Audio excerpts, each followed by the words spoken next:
watch Survivor, and when the show ends, you really want to talk about it with like-minded friends. It might be hard to find some, but don't you shed a tear. Check out the Purple Rock Podcast, and this is what you'll hear. John will make some dumb jokes, Andy likes to yell and curse, and if they're not available, the backup hosts are so much worse. Spend the whole time being jerks, telling you you're wrong, and so we got this other jerk to sing you our theme song. It's the Purple Rock Survivor Podcast. Welcome to an absolute rarity, a Purple Rock Survivor season preview podcast. It's been a long fucking time, Andy. I don't think we even did one of these for 40. I'm not sure. Yeah, if only we'd done any sort of research whatsoever. No, but like that would have been the most recent if we had. Yeah. But hey, this time though, we went. It might have been Game Changers though, and that's why we might have been like, yeah, we're good. Yeah, we're tapped out. Never again. But this time though, we went all out-ish. I mean, Mike Hirsch made songs for some of the players, but then realized it was a lot of work to do them all and just kind of gave up, which is... There's a lot of players. I mean, also very on brand for us to just be like, this is a lot of work, I'm going to give up. So, as like, we're just catching up on some things that have happened. We got solicited by a former survivor to be a guest on our podcast this season. That hasn't happened in a while. It's been a while. More recently, it's been future survivors that solicit. An active we don't survivor. know who the fuck you are. It's so good. Oh, that was a classic. Now this one, versus like, who the fuck? Oh, wait, yeah, that guy. No. Yeah. No. I mean, absolutely But we not. probably shouldn't say anything because the message made clear that they've been following us for a while. Wait, have they really? So clearly they're going to listen to this. So now I guess this is their first chance to get the reply. He's like, it didn't work. Oh, yeah. Damn. Oh, damn. Yeah, that would be funny if they were an actual fan and they're just like very offended right now. Sorry, that person whose name I will not drag. Anyway. Yeah, so not somebody appearing on this season, we should note. Nope. Although even if they were, probably wouldn't have been a yes then either. So it's just that I can't, like, again, here's your first question, like, who on this cast would we want to do an interview with? And like my answer is probably like no one. Maybe one. If I had to pick one, you know what? Let's do that right now. Yeah, I was gonna say, yeah, who had to pick? Who's your one? Camilla. That's shit. That would have been mine. Okay. Well, there we go. Then it must be true. Yeah. Right? Yeah, that's the one. Like if she said, and it's not even an interview, but I would just like have her on and talk Survivor with her. Like, hey, let's talk about the fucking episode. She seems cool. Like I bet she'd have good takes. And I would set her up as I do for your takes, because that's the dynamic that we have here. And then she's Canadian, so that works for me. Oh shit, that's right. Hey, speaking of Canadians, I love how we're just not remotely getting to the whole point of this podcast, but I've recently discovered a Labradorian accent. Just amazing. I don't even know that that's English. I'm only knowing of it because of the show Alone, which had a guy from Labrador this season, and he talks and they have to subtitle it. And even then I'm like, are you sure that's what he said? I don't know. I've heard Scottish people talk English before, and that is more clear than this. Yeah, I'll say, like, and you asked me, and I'll say, like, straight up, I've never met anybody from Labrador. It's a very tiny place. But, like, officially, the province is Newfoundland and Labrador. So if it is, as I said to you, if it's a Newfoundland accent, then I totally know what you're talking about. And yeah, man, that's, like, basically, like, Welsh. You know, like, again, that's not where it's from, but, like, the same idea where it's, like, they claim to be English, but we have our doubts. Yep. But yeah, we have Canadian listeners. The stats even say so. So if anybody listening knows of the Labradoran accent, and let us know what you think of it. But more importantly, what I want to know, is it the same as Newfies? Which maybe I shouldn't say. That was what we grew up calling them. It's a little derogatory. Not racially, however. You're problematic, Andy, already. I mean, it's probably like calling people from Arkansas hillbillies at this point. Okay. But I imagine that, like, that's what they call themselves. I was going to say. There's a lot of things people call themselves that somebody like me is not allowed to say. So. Very fair. Yeah. Also anyway, looking if forward. you know, let us know. Okay. I'm also looking forward to another season of having your wife Google terms that she's never heard before, and you telling me how shocked she was by the results of that. We have fun around here. All right. So let's finally get to discussion of this actual Survivor season, which is the whole point of having a preview podcast. First of all, how excited are you for a returning player season that we haven't had in 5 years? Yeah, it's a good question. Obviously more than like average because we're doing this right now. Sure. Now, I mean, of course, we could never do this for regular seasons because what would we talk about? We don't fucking know anything. I mean, we used to because we would like look at pre-game shit, but no, that's a bad idea. It's better to go in blind at all for newbies, and never again, never will. Nope. I found it's made me a happier Survivor fan to go in blind. So yeah, we're doing that. Obviously, we've seen all these people, so that makes it easy. Yeah, I like returnee seasons. Obviously, not all of them have worked, but for the most part, I view even the ones people don't like more favorably than average, as long as we're not talking about game changers. Right. That one's pretty bottom of the barrel. Yeah, I'm also excited, partly because since it had been a while, there were definitely some players that I was like, oh, I'd be excited to see that.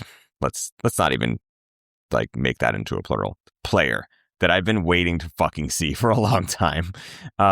And it'll be very obvious when we start discussing players. And if you've listened to this podcast for any amount of time, you already know who I'm talking about. But yeah, I mean, I'm excited that we got a returning player season and Jeff Probst read the brief, did the thing, and got the person that I needed to see on a returning player season. Yeah. But I will say I don't know that I'm looking forward to this as much as I was looking forward to Winners at War. Agreed. I don't know that I'm looking forward to this as much as we were looking forward to Game Changers. But that, I think, just more speaks to where the show was in our lives and like priorities and stuff. Like, I just, in general, less of a fan of Survivor now than I was then, and not in a negative way. I think in a very healthy way. So yeah, like it's not like, oh, but yeah, no, I'm excited. I think it should be fun. I do think one challenge is like this is kind of an overall vibe that I got when like the cast was announced and all that. Is this is kind of a dog's breakfast kind of cast? It's really hard. Like it doesn't fit together in any sort of thematic way, which I guess they don't have to do anymore. They don't do themes, but yeah, other than it's a clear division with the amount of old school versus new school players, quote unquote. But like not as clear. Like if it was half, then that would make sense. Right. Right. Yeah, it just doesn't have any necessarily like, oh, I understand what they're doing with this. It's just like, we just brought back a bunch of players. Like, okay, I guess. Yeah. And what it is there's two competing interests going here. And it's, if you're any sort of attached to the fan community, you kind of know the story is that like the producers and like Jeff, they wanted to do like a new era. Like, yeah, we haven't done a returnee season in a while. Let's bring back the people of recent years that we want to bring back. And I know for the longest, that's what fans were expecting. Too many fans were expecting it would just be like 41 on. That was ridiculous. Of course, they were going to include some people in the late 30s, including the person that I've been waiting for. Yeah. Yep. And I think that would have been good. That would have been fine. The problem is, of course, they waited too long. And so they're like, okay, yeah, we're going to do that for 50. And, the higher ups, whether it's CBS or whatever, like the fuck you are for 50, just going to do all these people? Yep. No, like, where's the names? Where's the star power? So then they're like, okay, yeah, let's get some of those. And like, we have them. There's some for sure. We do. Yes, definitely. But it kind of feels tacked on in a way. It's like this isn't a Legends season. Nope. This isn't a new era All-Stars. It's just kind of both. And like obviously like a Legend season would have some new people in it, right? Sure. And this season I feel has a lot of those people.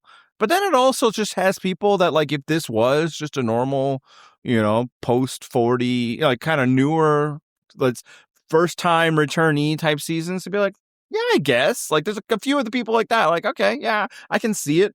But then when you juxtapose those with, like, the people that are on, like, the big names that they pulled from the past, the big names that, like, we know got cut from this season, they're like, but this person made it over. Yeah, I know. Yeah. And obviously, it could be that they asked and certain people weren't available. Sure, that's a total possibility. But also, this show has been around for 50 seasons. There's a long list of names. Even if you didn't get star power like 10, it was, there was some 9s and 8s available. You could have maybe picked up. And I'm glad that like we didn't re-dip into the Winners at War people. Like I'm ready to retire most of those people. Yeah. Maybe some of the newer people or whatever. But so like they definitely pulled some big names from there. But even there's nobody from the old school that I've been like, oh man, I'm so excited that we finally get to see them again, because there's nobody from the old school who's doing this for their second time. Right. Like they're all kind of retreads. Yep. Some really good ones, but still. Mm-hmm. So it's just kind of like, yeah, we're getting to see people play Survivor again. And I'm interested in that. And like I'll say, like as we've been getting closer to it, I actually have been taking in a bit of pre-season content. Oh, look at you branching out. Yeah. I mean, just the Dalton Ross interviews, Okay. nothing else. Basically, I was bored. And I started reading a couple of them, and he smartly led off with some of the bigger name, like old school ones. And I'm like, hey, these people could actually be a little more interesting than I was thinking. And then like he's been, putting in some of the newer people, like those people aren't interesting at all. In terms of like interviews and stuff, Sure. maybe for the show. But yeah, so it's just kind of like, it's hard to like, oh yeah, finally, because it's like, okay, good. No, like finally we get to see some of the newer people that I've been looking forward to seeing again. And then it's like some of the older people, it's like, well, yeah, I mean, they're a good time. Well, and see, I think that's where there's a distinction between this and Winners at War, right? Whereas, like, I felt like you and I both, for Winners at War, we were excited to see some of those players come back, because it like felt like we could see what's been happening. Like we could see the evolution of this person versus when we'd seen them on Survivor so many years ago. Like what's taken place in this person's life? How are they different now versus then? And it was like, it was cool to wrap up some narrative arcs from their previous seasons, see how they interacted with some of the other winners. Like those were all cool things. I don't feel like this season necessarily offers that. Yeah, like I think it does for a couple of people. A few. There's some. We'll get into it. Yeah. But that also leads to kind of the weirdness. It's like, okay, so there's that, but then it's like, somebody that we saw last in December, a couple of those people, Right. So like from a hook and like an excitement is that part. Yeah. Again, that's why it's not as exciting as some seasons in the past where it was just kind of a little more clear what was happening. And in fact, like it does lead to a little bit of anxiety, not anxiety. I'm not really anxious, but like my question for you.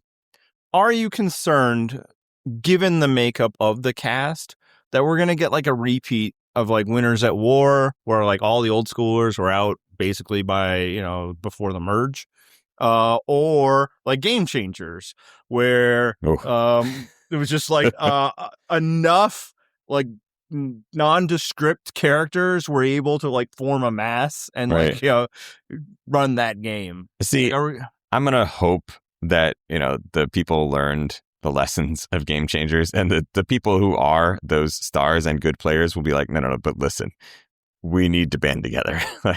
I get it. We want to take each other out. I totally understand.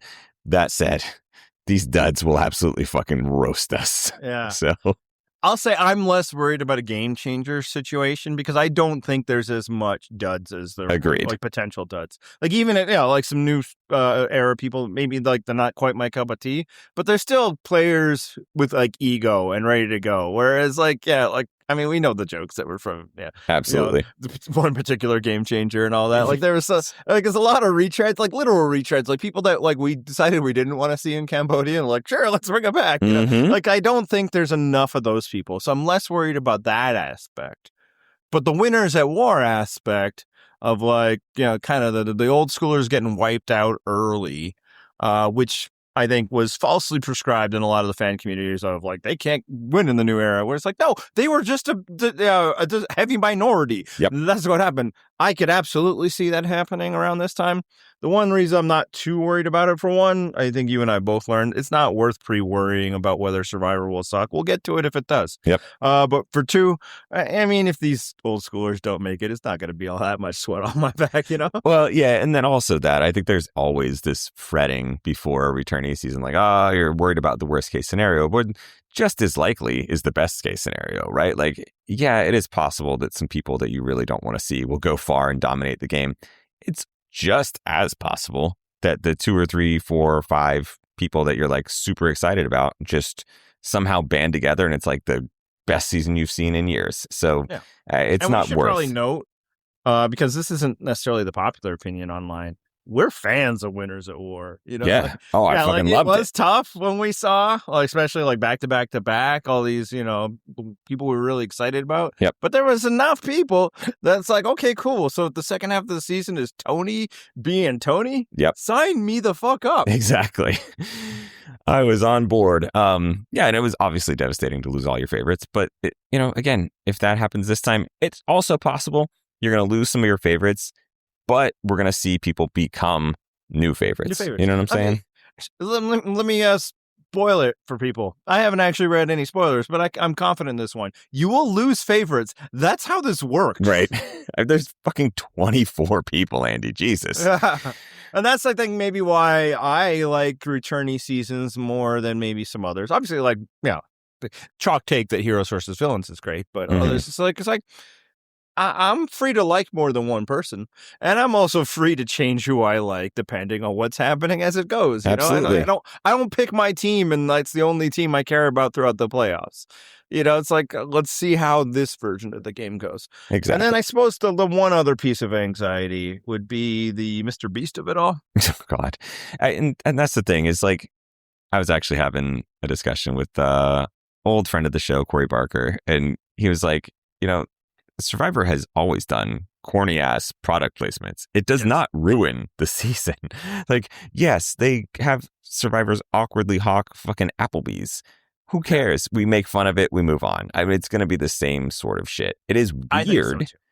It is 100% weird to have these things, but also ultimately they'll do the stupid thing. We'll make fun of it. We'll move on.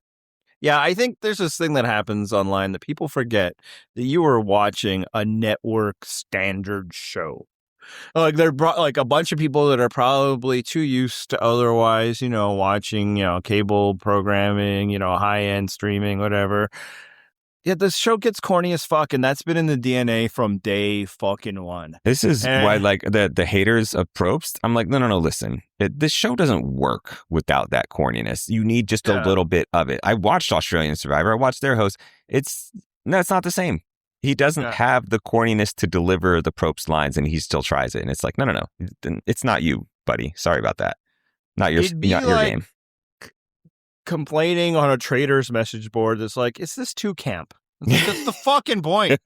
And I think that does happen. Yeah. Again, like, competitive game show, like, or competitive reality show fans, like, stumble in. They're like, oh, why is it all about this? And why about the strategy? It's like, you guys are in the wrong space, man. Yep. You got to meet it where it is. And so, like, am I looking forward to, like, giving over a scene to fucking Mr. Beast? No. But I'm also never looking forward to whenever they do, like, the fucking off-island bullshit where they have to go, like, on a treasure hunt to win an extra vote or whatever, right? Yeah. Am I looking forward to the Billie Eilish idol? It's probably just a fucking idol. They just branded it, Yep. If it sucks, we'll talk about it when it sucks. There's no reason to, like, gird yourself for it. It's like, I'm ready to hate. Nah. This is shit we do for fun. Exactly. Enjoy yourselves. You might actually like the season. Who knows? Also, it reminds me that's very similar to the attitude you have to go into For All Mankind with, right? You just have to be like, you know what? I know this show's fucking nuts. I'm just gonna enjoy the fact that it's nuts. And then when you do that, you're like, this show's great. I can watch this all day. Until, like, the last season when it gets not so good. Anyway, back to Survivor. We talked about how there are some people who have definitely made their presence known in Survivor over the years. We're going to start with some of them first. And also, as I mentioned, Mike Hirsch has done some songs for these players. So as I introduce the players, I'll play you those songs. He even made a whole playlist of them that I will try to remember to post in the comments. If I don't do it, I'm sure he will. So first up, at Andy's request, by the way, let's talk Suri. Oh, yeah. Oh, Suri, you're so cool. You're so cool. We can't wait to watch you come in like 6th place once again. Yes, I requested to start with Suri because that's a pretty logical place. I think she is the biggest name of this cast. And I love Suri because I'm a person with, a heart and 2 ears. Is that 2 ears and a heart? That's the line, I believe. Somebody, you don't know what I'm talking about. No, I don't. But also, I don't know. I think I feel like I would take issue with the biggest name in the cast thing, which Angelina is not a bigger no, player than Suri. No, come on, listen. I'm a stan, but I'm a realistic one. No, the biggest name is Colby. I think if you're of a certain age, but like Suri has been refreshing her celebrity within this world. I mean, that's true. Okay, yeah. If we're talking about just within the Survivor fandom, then sure, yes. All right, that's yeah. If you're 20, does answer in the comments. If you're in your 20s, does Colby Donaldson mean shit to you? No, I mean, I feel like you've probably watched all the seasons because that's what Survivor fans do, and young people are used to binging. But you're probably like, what's the big fucking deal, right? Right. Whereas like Suri, like, and actually here, why I could say that confidently is because I have been reading these interviews, and they're all geeking out about Suri. They don't give a fuck about Colby. Some are like, "Is that guy from Texas?" All these young, and they're not even that young. Like we only have, I think, like 3 people in their 20s this season. But yeah, Suri's the one, and I love her like everybody else does. Of course. That said, like, am I psyched that she's on this season? Like, I'm happy. Anytime you're going to put Suri on my TV, I'll watch. Yep. I didn't watch Big Brother. Like, oh, let's be no, okay. Yeah, no. You have limits. Yeah, of course. But she's a good example of it. It's not like I've been like, oh, but we finally get to see Suri. I saw her in the summer playing in Australia, We did. I saw her in The Traitors like 2 years ago. Like I feel like I've been seeing Suri. But it does make sense to bring her back because, like, when you're bringing back like 40, you got all the legends. She doesn't fit that category, right? Yep. Because the first W of WAW. So it's like, that's probably the biggest name that they didn't have for 40 is Suri. So it makes sense. But this is a question I actually have for you. Because, I think Suri's universally beloved. I think everybody's be rooting for her in some way, including probably some members of this cast, which is what happened in Australia, by the way. Right. It was basically like just fangirls. Like, it was amazing. There was literally a player who offered to quit because she was worried that Suri was going home that night. They would take out Suri instead. Like, she threw herself in front of the bullet. Oh, so good. That's it. Yeah. Everybody wants to talk about what that was the real shit. It's like, come on. They were all tripping over themselves to help the Americans win. Yep. It's not that insulting to rank Parvati's win as only half a win. Yep. It's also like half a season long. Exactly. Anyway, here's my question. Yeah. What percentage of fans do you think who typically like to downgrade Boston Rob for taking 4 tries to win Survivor will do the same if it takes Suri 6 times?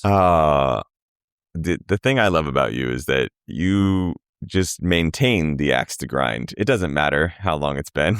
You're just... Oh, it wasn't hard because I saw it on Reddit fucking today. Did you? Okay. Where they were like, oh, was Boston Rob really a good player? And like, congratulations, man. It's 2026 and you think that's a fresh take? Yeah, I was going to say, first of all, what are you doing on that fucking cesspool of a site? So here's what it is. It's so like, it was the Survivor Ponderosa one. They were the ones that were sharing that, thing we discussed last year. Oh, yeah. But...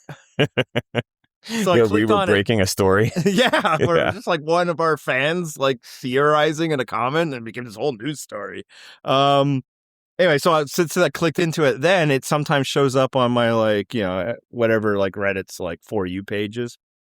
So I just saw the headline. I'm like, oh, we're doing this still? Yep. But for real, this will be her 6th, if you don't want to count funny like language Survivor, 5th try to win Survivor. If she does it, do we think people will be like, yeah, but it doesn't really count, though? Or do you think it will be people, yes, finally, Queen Suri, this is what she's always deserved?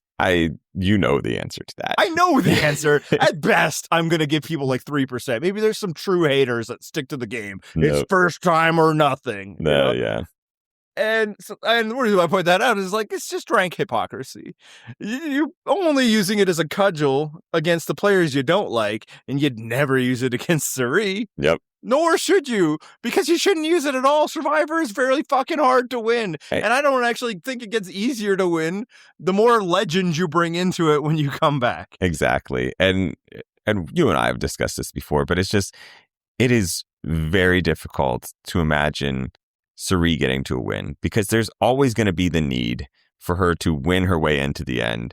And that's just not a thing that's going to happen. I mean, other than that, you have to have someone who's absolutely tripping over themselves to fall on the sword to let Suri into the final 3, like, which, other than Australian Survivor, doesn't seem a likely thing to happen.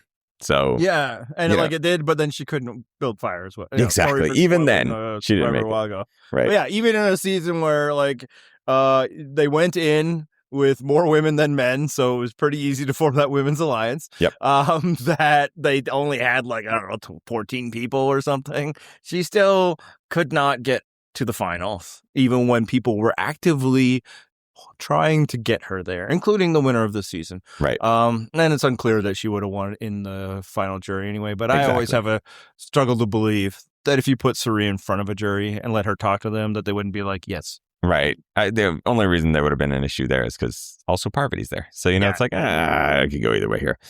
All right. Anyway, so yeah, no, like I'm excited to see her, but like at the same time, like I'm not expecting a different result. No, I mean, as Mike referenced in his song, we're excited to see you come in like 5th or 6th place or something, like it would be shocking if she's out really early, but it's also not remotely shocking if she makes it near the end, but not to the end.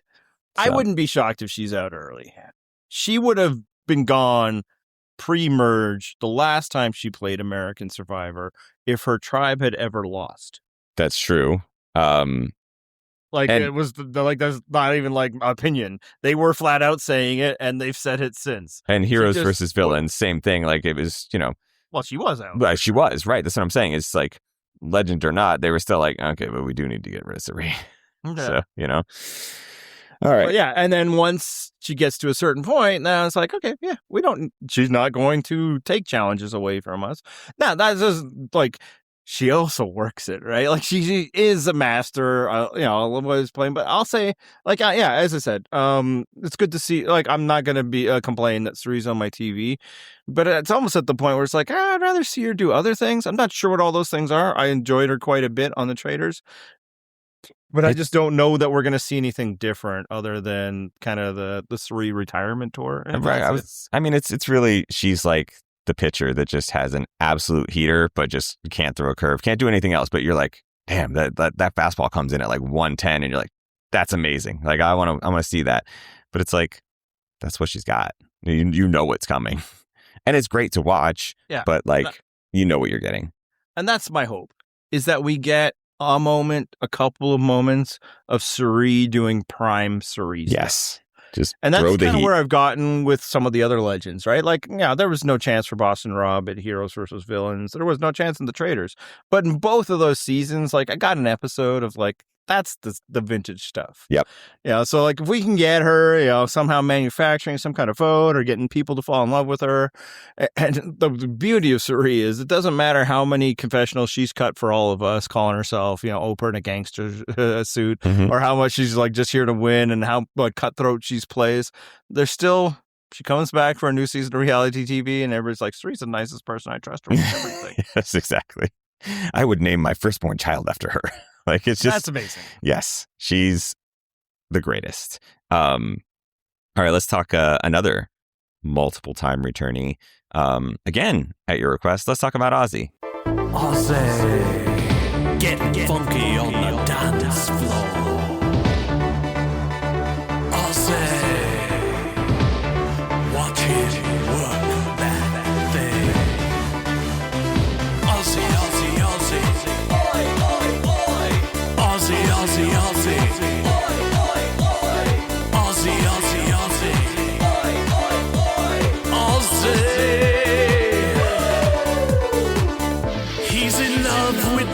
dancing. He loves it more than life. The dance floor is his sanctuary, and he thinks that shirt looks quite good on you. Ozzy, he's on the dance floor right now. Ozzy, he doesn't know when to quit. It's getting late, which means it's actually getting quite early.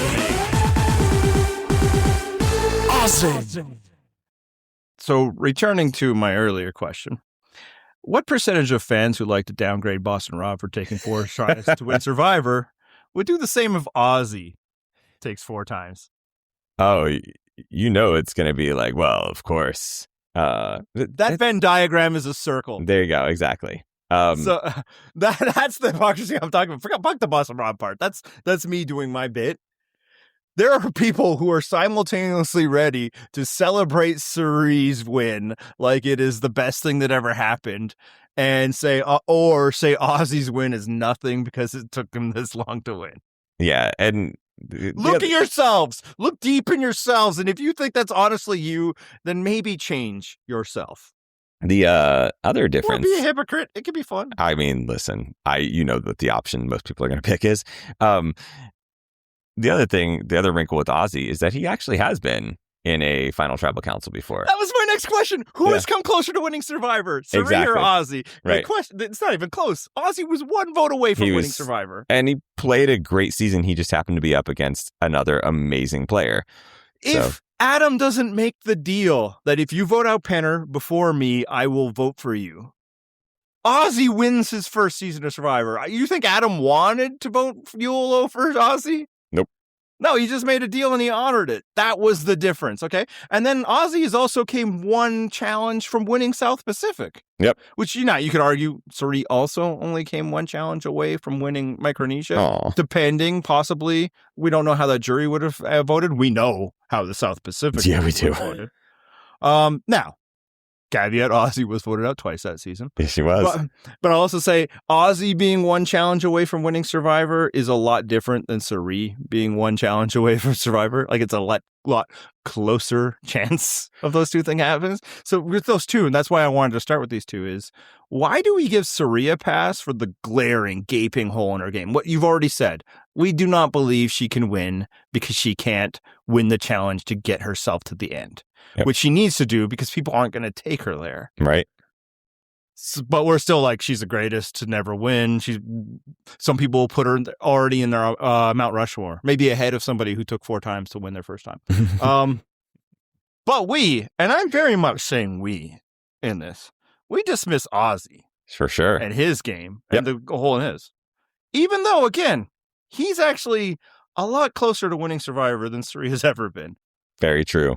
I feel like you'd said recently that your take on Ozzy might be changing. Like you read some stuff about him. Yeah. That made so you he was encouraged. the one that actually probably made me read the rest of them, because old man Ozzy actually might be interesting. We'll see how it plays out. Okay. But there was some genuine introspection in these, he's a different phase of his life, that he's ready to be a different kind of there's humility in there and stuff. Our baby boy's all grown up.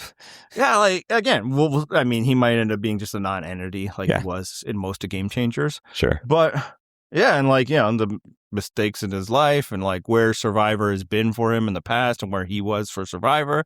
And that thing you get when you bring somebody back from a long time ago. Again, we're not going to get that from Surrey. She's never left, right? Mm-hmm. And I'm fine with that.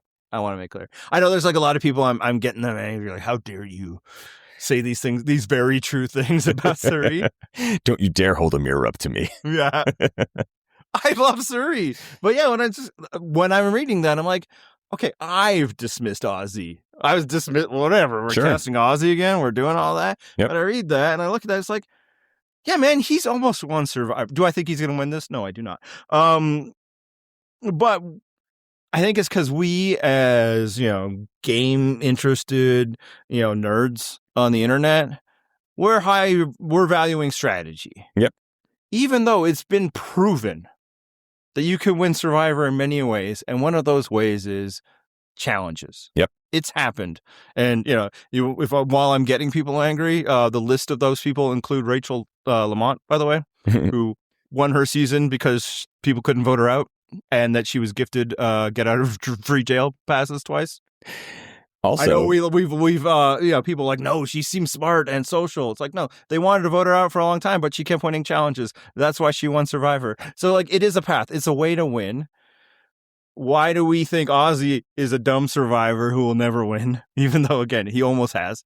Whereas Suri, we know will never win, yet she's the greatest. Also, it's, we dismiss Ozzy's strategy, and it's just so easy to look past the fact that he once invented the idol that was just a fucking stick. Like, so that's, It fooled somebody.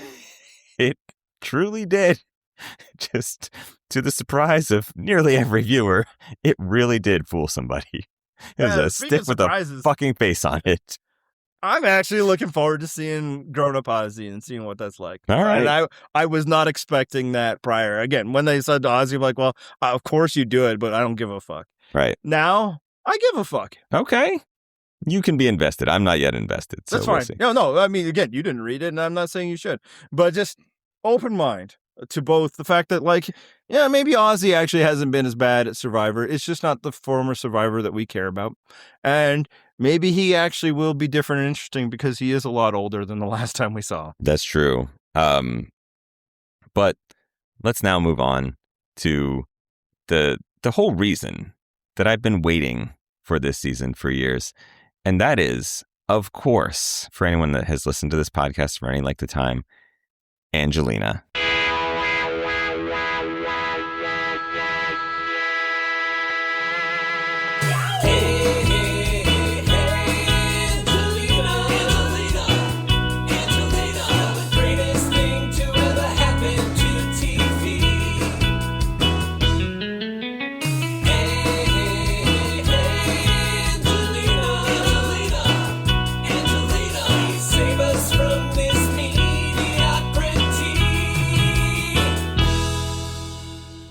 So at last, the Queen has returned.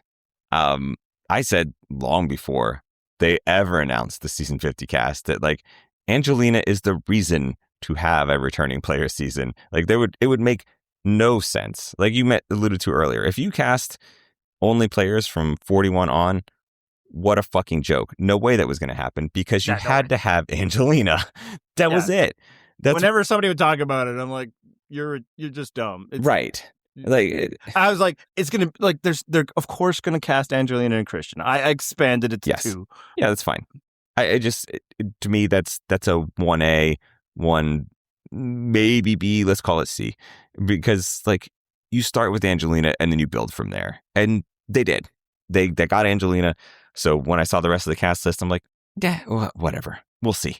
I just care about the fact that we have Angelina back. Now, I am totally set up to be disappointed. Yeah. I loved her the first time around, enjoyed both ironically and unironically an amazing viewing experience to watch Angelina on my TV every week. So now the bar is really high, right? Like, I am prepared to be disappointed, and yet I'm also confident that Angelina could deliver again. What about you? I think she'll be different this time. Like, we've done the thing where we stand Angelina, and some of it is a little tongue-in-cheek, but it's also not, because she was just such a unique entertainment experience in the show. Like, not surpassed, not matched. But she wasn't good. No, that's part of the entertainment. Like again, a bit we do is like, she's the rightful winner. It's also because the winner of that season fucking sucks. Yes. Like, as a human. So there was that, but, like, of course she wasn't going to win. She was terrible, and it was amazing. So bad.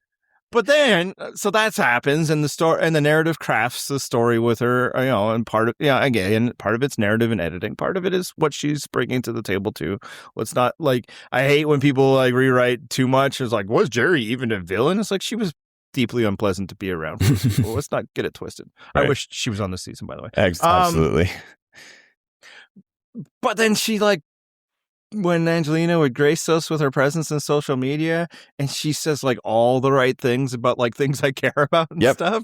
And I'm like, she is such a queen. She's the best. And, she's older now. She's mature. She's a mom. So I do think we're not going to get quite the same.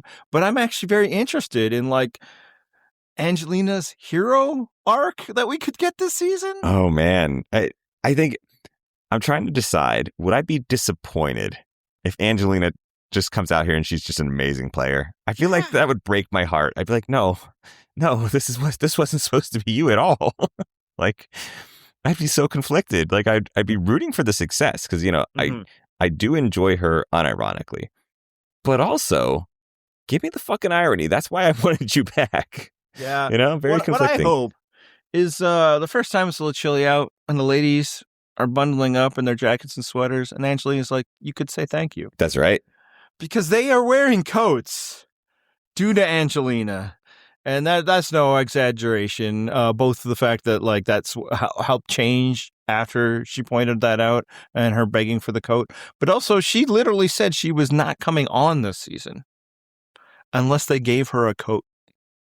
And our queen gets what she fucking wants. Because, again, unironically, Angelina, feminist, good fight. Totally support it. Like, big fan. That said, go into another fucking negotiation and do something ridiculous again. Please. I just hope, I want both sides of the coin.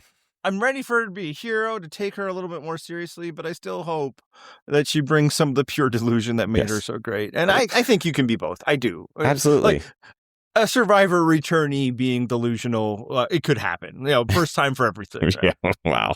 We'll get to one in a minute. But yeah, I want her to be successful. I also want to clown her. I want to be proud of her. I want to laugh at her. I want the full Angelina experience. That's all I need from this season. I ultimately won't care who the winner is if I get that. It's kind of like the David vs. Goliath season. I didn't really care how it ended. I just cared that Angelina was a part of it, and I got to enjoy that. All right. Any more other Angelina thoughts before we move on here? No, I'm so psyched that she'll be back. It's so fucking great. I don't care at all about that. I just need her to stick around. I think I looked at the tribe breakdown solely to see, like, okay, does she have people that are going to get her? It's not good news on that. I know. I remember, like, there was specific people. I'm like, okay, does she need this puzzle person on her team? She needs this strong person on her team. Yeah. Not the answer. They were not on her team. If you subscribe to the theory that they're putting together a disaster tribe every season so that there's, the drama guaranteed. I don't know that I subscribe to that because I think that the disaster tribes become that due to the weighted thumb on the scale of the losers get nothing, the winners don't do. And it's very easy to make a tribe seem like they're losers when they're losing. However, if you subscribe to that, Angelina's on the disaster tribe. Yeah.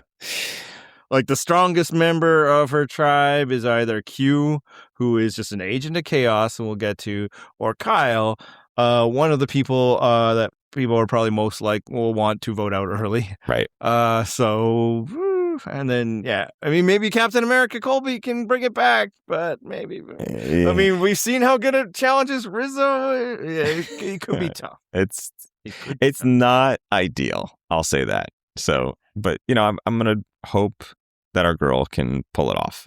And one other thing we should note is we have no idea how elimination is going to work. There's a fuck ton of people, and there are no additional days. This is still a 26-day game of 24 people. Insane. It's really, it's nuts. Honestly, if there's one thing I'm least looking forward to is that, because I suspect that we're just going to be bang, bang, bang, bang, bang for the first little bit. Like, that's my ideal weekend, Andy. If I had to guess, with 3 tribes, only the winner is immune for the first little bit. Ooh, yeah, that seems likely. That was what I was thinking in my head. Per episode. All right. Let's move on, because next up we are going to talk Aubrey. Hey, look who's that over there? It's Aubrey. She's got glasses. And as you could probably tell from both the excitement in my voice and that Mike Hirsch theme song for her, hey, Aubrey's back. I guess I should ask you. So, Andy, if Aubrey were to win on her 4th attempt, if this is 4, right? Yeah. Okay, yeah. How much will the fandom be like, oh, yes, queen? I think everyone I would don't think shrug. it's as high. No, I think everyone there would be shrugs. I think there would definitely be some that would, that again, the people that criticize Boston Rob that would celebrate this. Yes, there are some, but I do think the fandom has turned. Yeah. I think it was funny because it was kind of like these conflicting feelings, right? Because first it was like, oh, Aubrey, she should have won. She's amazing. And then it was like, oh no, actually we love Michelle. There's this weird backlash where there was like, oh, it swung too hard for Aubrey. The show wanted us to like Aubrey, so now we have to hate her and like Michelle. Yeah. And it was just this whole drama bullshit in the fandom. And really, Aubrey was just fine all along. And they brought her back. She was fine again. They continue to bring her back. She's all right. Like, she's not moving the needle for me either way. She's just a recognizable person at this point for no reason other than she's been on Survivor a lot. Like, I'm not thinking of classic Aubrey moments. Are you? I ended up enjoying her in her first season after not. When everybody was on Team Aubrey, I was not.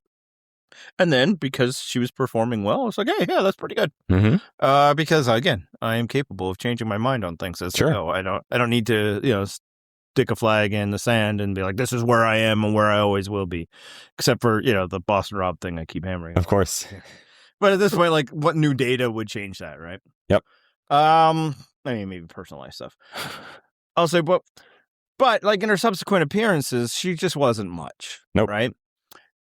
And so when they say they, cast Aubrey, she was one of those like, really her? Like, I feel like there's other legends. And another thing that's happened is I think people were a big fan of Aubrey because of what she represented as an archetype. Right. Kind of the female survivor nerd. Yep. Maybe just a little less wacky than like, ones that you were a fan of. Well, now that's all. We're fucking lousy with nerds. Exactly, we are. On the show, There's right? So a like, it's not plethora. like finally we have one. It's like she's an archetype. Like Q points out, oh, you like Aubrey, you got to go. So I wasn't looking forward to it, but and I think it should be noted, I'm pretty confident that I read somewhere that she was an alternate for this season. Like, Sure. they weren't necessarily going for Aubrey. She was available. Actually, I think what happened is they weren't like Aubrey and Rick were the Rick Devens were the alternates. Oh. And then once they, which actually fucking shocked me. I thought Rick Devens was always like a mortal lock to return to the Sure. Yeah. And then once they had Rizzo and Savannah, they're like, fuck it, let's do 24. Okay. So that's also comforting to know that Rizzo and Savannah didn't actually take somebody's spot. Right. Exactly. They made spots for them. They'll be to blame for why we like lose, Suri and Angelina Exactly. on day one. Right. But yeah, but the thing I've thought about since then is I don't know that we really got a true second chance for Aubrey because all three of her appearances were within like 2 years of each other. Right. It could be interesting to see what an Aubrey who has gone through the shit and actually had a chance to step away and like, because and again, some of this is coming from interviews and like how it was just like at this madhouse and the fandom, especially how rabid they became around all of that and how like she rode the roller coaster and like probably got high on her supply as many survivors do, and then now like it's not good for survivors to come back really quickly. Nope. But you got to say yes because you don't know when it's going to be. It's been 5 years since we've had one and longer since we've had one that most former survivors qualified for to return, right? Yep. Obviously, there was a very specific thing you needed to be to come back for 40. Right. So it's like you have to say yes, but like it's not good for you to say yes back to back or again back to back and then almost back again. So like I think that we could see like we didn't get to see a different Aubrey. We just got to see kind of a lesser version each time as she was worn down. I'm interested to see what actually a new refreshed Aubrey could be. See, I mean, I guess, and obviously this couldn't have been the replacement because, they do try to balance for gender, but like, where's Malcolm?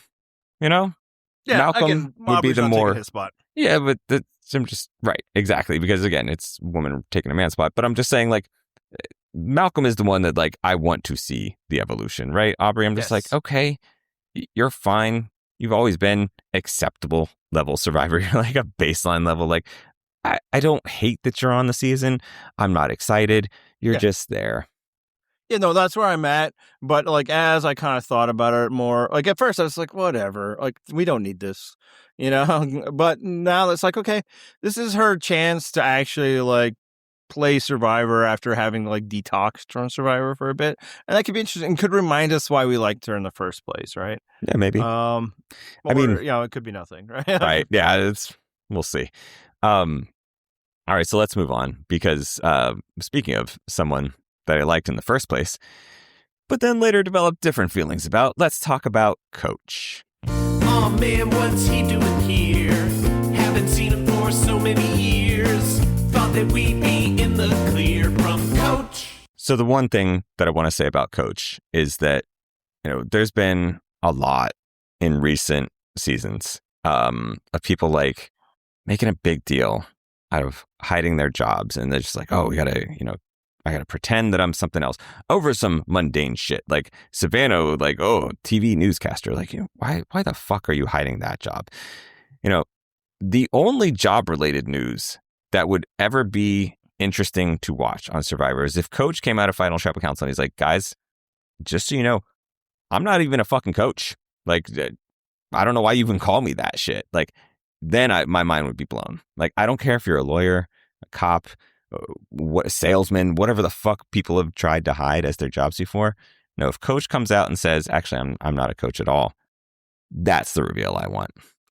Okay, I need a clarification. Yeah. Do you mean that he is not currently a coach or was never? No, he was never a coach. That's just a nickname that someone gave him, which then, as Matt pointed out, makes the idea of assistant coach even weirder.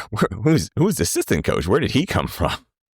Right? I needed to clarify because I could have solved that first mystery for you. Oh, is he no longer a coach? He is no longer a coach. Oh, no. He's retired from his coaching days. Yes. I think he volunteers for his kids or whatever, but like as a paid coach, no. Oh, that is the mature aging coach that we are going to see. And as much as I said, like, yeah, I'm interested in seeing, like kind of this Ozzy in his new phase of life. I'm very confident that new phase of life Coach is still fucking Coach. Yep. And that's the thing is I thoroughly enjoyed the very first appearance of Coach. Once he saw himself on TV, I was no longer interested in any more iterations of Coach. They got progressively worse. I'll say I've never enjoyed Coach, including, and frankly, especially his first time. Fair. However, what I'll say here is it seems like Coach is the person that everybody else is most excited to see. Why? And most really? excited to talk about. I don't know, man. It's a post-ironic thing. Like people are big fans of Coach, but the other reason is in the pregame, Coach has represented himself as you would expect Coach to do. Just pure diva shit. In the way, like, they're not supposed to talk to each other, right? Right. But just, like, in the room, sunglasses, like, fucking Coach is here. Great. And they're all just like, this fucking guy. Like, oh my God. Like, it's the guy from the TV. So, I think it could actually be fun. Not necessarily Coach and his antics. Like, give us some of that. That's what you're here for. But to see the way everybody else reacts to Coach, there could be some comedy in that. My hope is it's not like a long-term comedy experience. No. Just enough. We had the Coach cameo, and then we can move on. So, and my feeling, I think that could be the case, unless, of course, they just see him as like a great shield, right? A distraction and a shield. But otherwise, it's like none of them want to be on the Coach season. They want to be on their own season. Exactly. So. Yes. They don't want Coach hogging their camera time. Who among this group is most likely to be the Tyson that will go up to Coach and say, you need to stop being so annoying? Who could fulfill that role among this cast? Mike White. Yes. That's the answer. Yeah, I was looking through the names and like, yeah, just as you were saying that, I got to his name. I'm like, yeah, he's the one.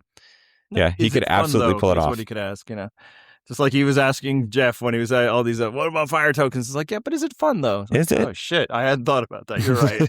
And that's why we don't have fire tokens anymore. Thank you, Mike. All right, let's move on from Coach. Let's talk another multi-time returnee who's actually played in a season with Coach before. It's time to talk Colby.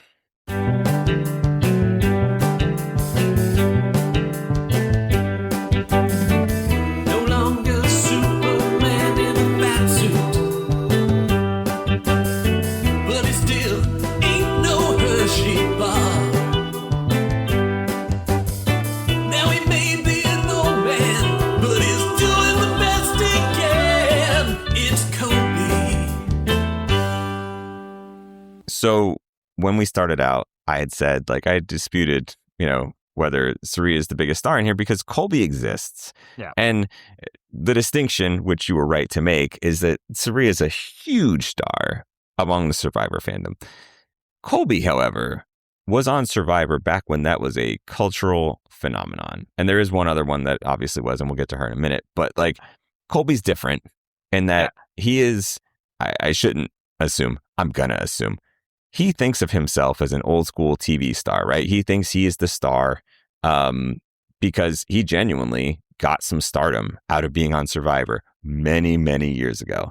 There's nobody on this cast, including Mike White, who experienced the level of instant fame that Colby Donaldson did. And that also includes Jenna Lewis, just because Colby was a bigger star than her. Yep. In the season, and I also think the second season cast actually kind of ended up being bigger than the first, just because it was coming off of the first, right? The first had to create the wave.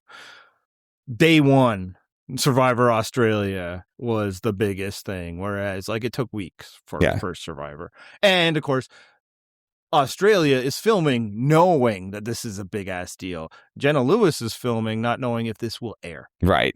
And whereas like Colby premieres on TV after the fucking Super Bowl. Like, it was a big thing. Like, tens of millions of people watching.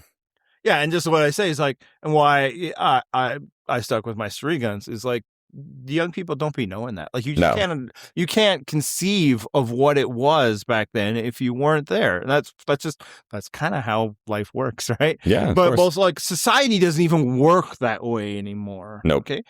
23 fucking million people watching the finale. Like, there's stories that like Amber told around Winners at War where like she was out like at a bar with friends and Brad Pitt and Jennifer Aniston send drinks to Amber's table. Insane. Because they were fans. Right. Everyone was at the time. It was nuts. Yeah. So, and then now you have people like fucking Emily or Dee being like, oh, who's this Colby guy? Like, that's kind of where I'm at. Like, youngins don't know. And it's fine you don't know. Good. Yeah. He was on like two of the biggest seasons in the history of this show when you consider yourselves fans. But kind of undermines your fandom, but whatever. Not but at the same time, if you're talking about heroes versus villains, I don't blame you that Colby didn't make a big impression. It's true. He did get pretty far though. So the thing that I have to note about Colby is I think that he still believes himself to be that TV star. And I think the rest of the cast is going to fucking hate him for it. Maybe. Like, I get the idea that they're going to be like, Colby just thinks he is here to be the star of Survivor. And we're not here for that shit. And I think they are going to be over him very quickly. Colby was the other interview that made me, you know what? I'm kind of interested in this. Really? Do tell. Yeah. A lot of humility.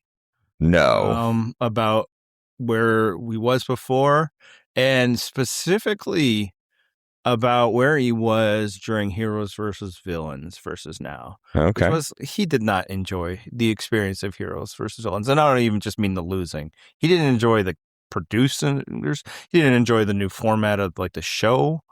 Like his season, he got to be, a cowboy, roaming wherever. And here they're like, do this now, do this now. He was cranky. And he kind of like, he's had time to process that and moved away from it. And then just, he wants it different. Like, I think he gets the sense that this would be his last time. And in fact, did not think there would be this last time. I think for the longest time he thought Heroes versus Villains would be the last time. So I think he's like just really excited actually to kind of come back to Survivor and maybe go out on better terms. To the point where, like, when they called him and like told him he was in for 50, like he actually teared up and stuff. So Wow. I actually think that you could be wrong. Who knows? You know, once the cameras start rolling and all of that. But for one, I do think if he has that, it will be pretty quick. Like Q don't give a fuck who Colby is. It's true. So it's like I think, yeah, this is actually could be a very different Colby than even Heroes versus Villains. I actually think I'm looking forward to the possibility that this could be a better Colby. Okay. I'm actually, again, when at first, you know, they were casting Colby, I'm like, I mean, I get it, sure. Yeah, of course. But what do I care? You know, like, again, he didn't care about Survivor. Why should I? Frankly, I was like, I'm surprised he said yes. Right. I mean, I guess because, you know, it's a different world now. He's not getting the calls that he used to get. So, you know, if they call I don't know if him that saying Top yes, Shot sure. is still on. That was the show he was hosting. Probably not, right? Probably not. But yeah, like, but now, like, it seems like he's ready to like play some Survivor. But he might actually know some people's names this time along. Wow, the evolution of Colby. Will he be good at Survivor? I don't think so. But like, it'd be kind of fun to see him, you know, give it an actual shot. Okay. Well, we'll see. I mean, I'm more interested in seeing a narrative arc of Colby than some of these other people. Yeah. Again, I think it will be rewarding, like just in that sense of like long-term fandom. Now, I would prefer Malcolm in his spot. Yep. But again, like if you're trying to reach back to that far back, again, season 2. Yep. Yeah. Okay. Like I can't. That works for me. You know? That's I would the thing. prefer. Like again, like I think they should have cast Jerry. He also thinks that. Did he actually say that? Yeah. Yeah. I mean, he's not wrong. Yeah. Look at Colby she having was the very correct deep takes. into the casting and very not happy when she did not make it. But yeah, so like I actually think Colby could surprise. Okay. Largely because I think the expectations are at the floor. No, that's true, as you heard from my own expectations. All right, let's move on and let's discuss D.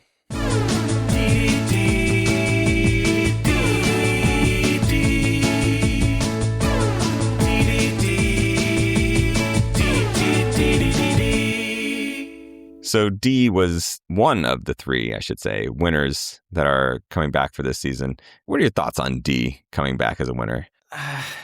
People are so misaligned to, I think, the way you and I think about D, to the point where maybe I'm wrong. Maybe I started thinking maybe we're the ones that are wrong, because no, it's the youth who are wrong, Andy. I mean, I think that's true, but I'm Yes. trying. I'm trying Sure. to meet them in the middle here, because Okay. I thought she was a fine winner. If somebody had to win that season, it made most sense for it to be her. Right. But the legend of D is that she is the best winner of the new era, the most complete package, the most threatening. And it's like, I mean, how many great winners have there been? How many great winners are there? If we want to get totally philosophical, Right. I'll say I don't think she's the most impressive winner in this cast. I might rank her third. But it's like, so maybe we're wrong. But you know who really believes the discussions that D is one of the most complete and dominant winners? I can guarantee Survivor? you the answer to that is D. Yes, Yes. very much so. Mm-hmm. She is fully bought into her own hype. No, to be fair to her, she knows what she did. I only see an edited version. An edited version, which I must remind people every time she comes up, she was all set to be voted out until the person who put the plan in motion changed her vote at the last minute, largely just to spite the person who was going to vote with her. Yep. Not because anything D did, because D had no idea what was happening, and that is obvious by her own actions, because she split a vote, Mm-hmm. thus imperiling herself. But yes, sure, she's a fucking god of Survivor. My large impression while watching that season, and it should be so noted, it's shaded by the fact that like I did not like the alliance she was in, Right. and it was very clear that they were going to dominate because the rest of the people were fucking dummies. But it always seemed like she was making the right move for the wrong reasons. Yeah, it's like, oh yeah, no, that would be the way. But like when she described it, it's just like, because I didn't like that person. She made me really angry. Or Right. like, he said my name, so he's got to go. And it's like there wasn't a lot of subtlety or kind of forethought in the way she was presenting her moves, and that's all I have to go on. And it's like, I mean, yeah, I mean, you should do that, but seems like if you were playing against smarter people, maybe some of that would backfire. If you're playing with smarter people, your strategy of having everybody be your number one could be difficult. Yep. And yet it worked. And yet, for her. yes, I do not think it would work again. I think she's gone early. I do as well. With the caveat that maybe she just doesn't go to tribal council.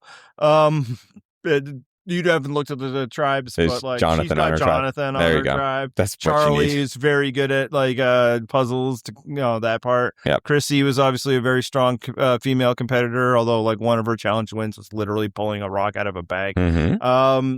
Yeah, I mean, now there's also Coach or like Mike White. Like it could happen, but it's like, if other people are buying that too, that she's one of the most dominant winners ever, then why the fuck do you want her around? Yep.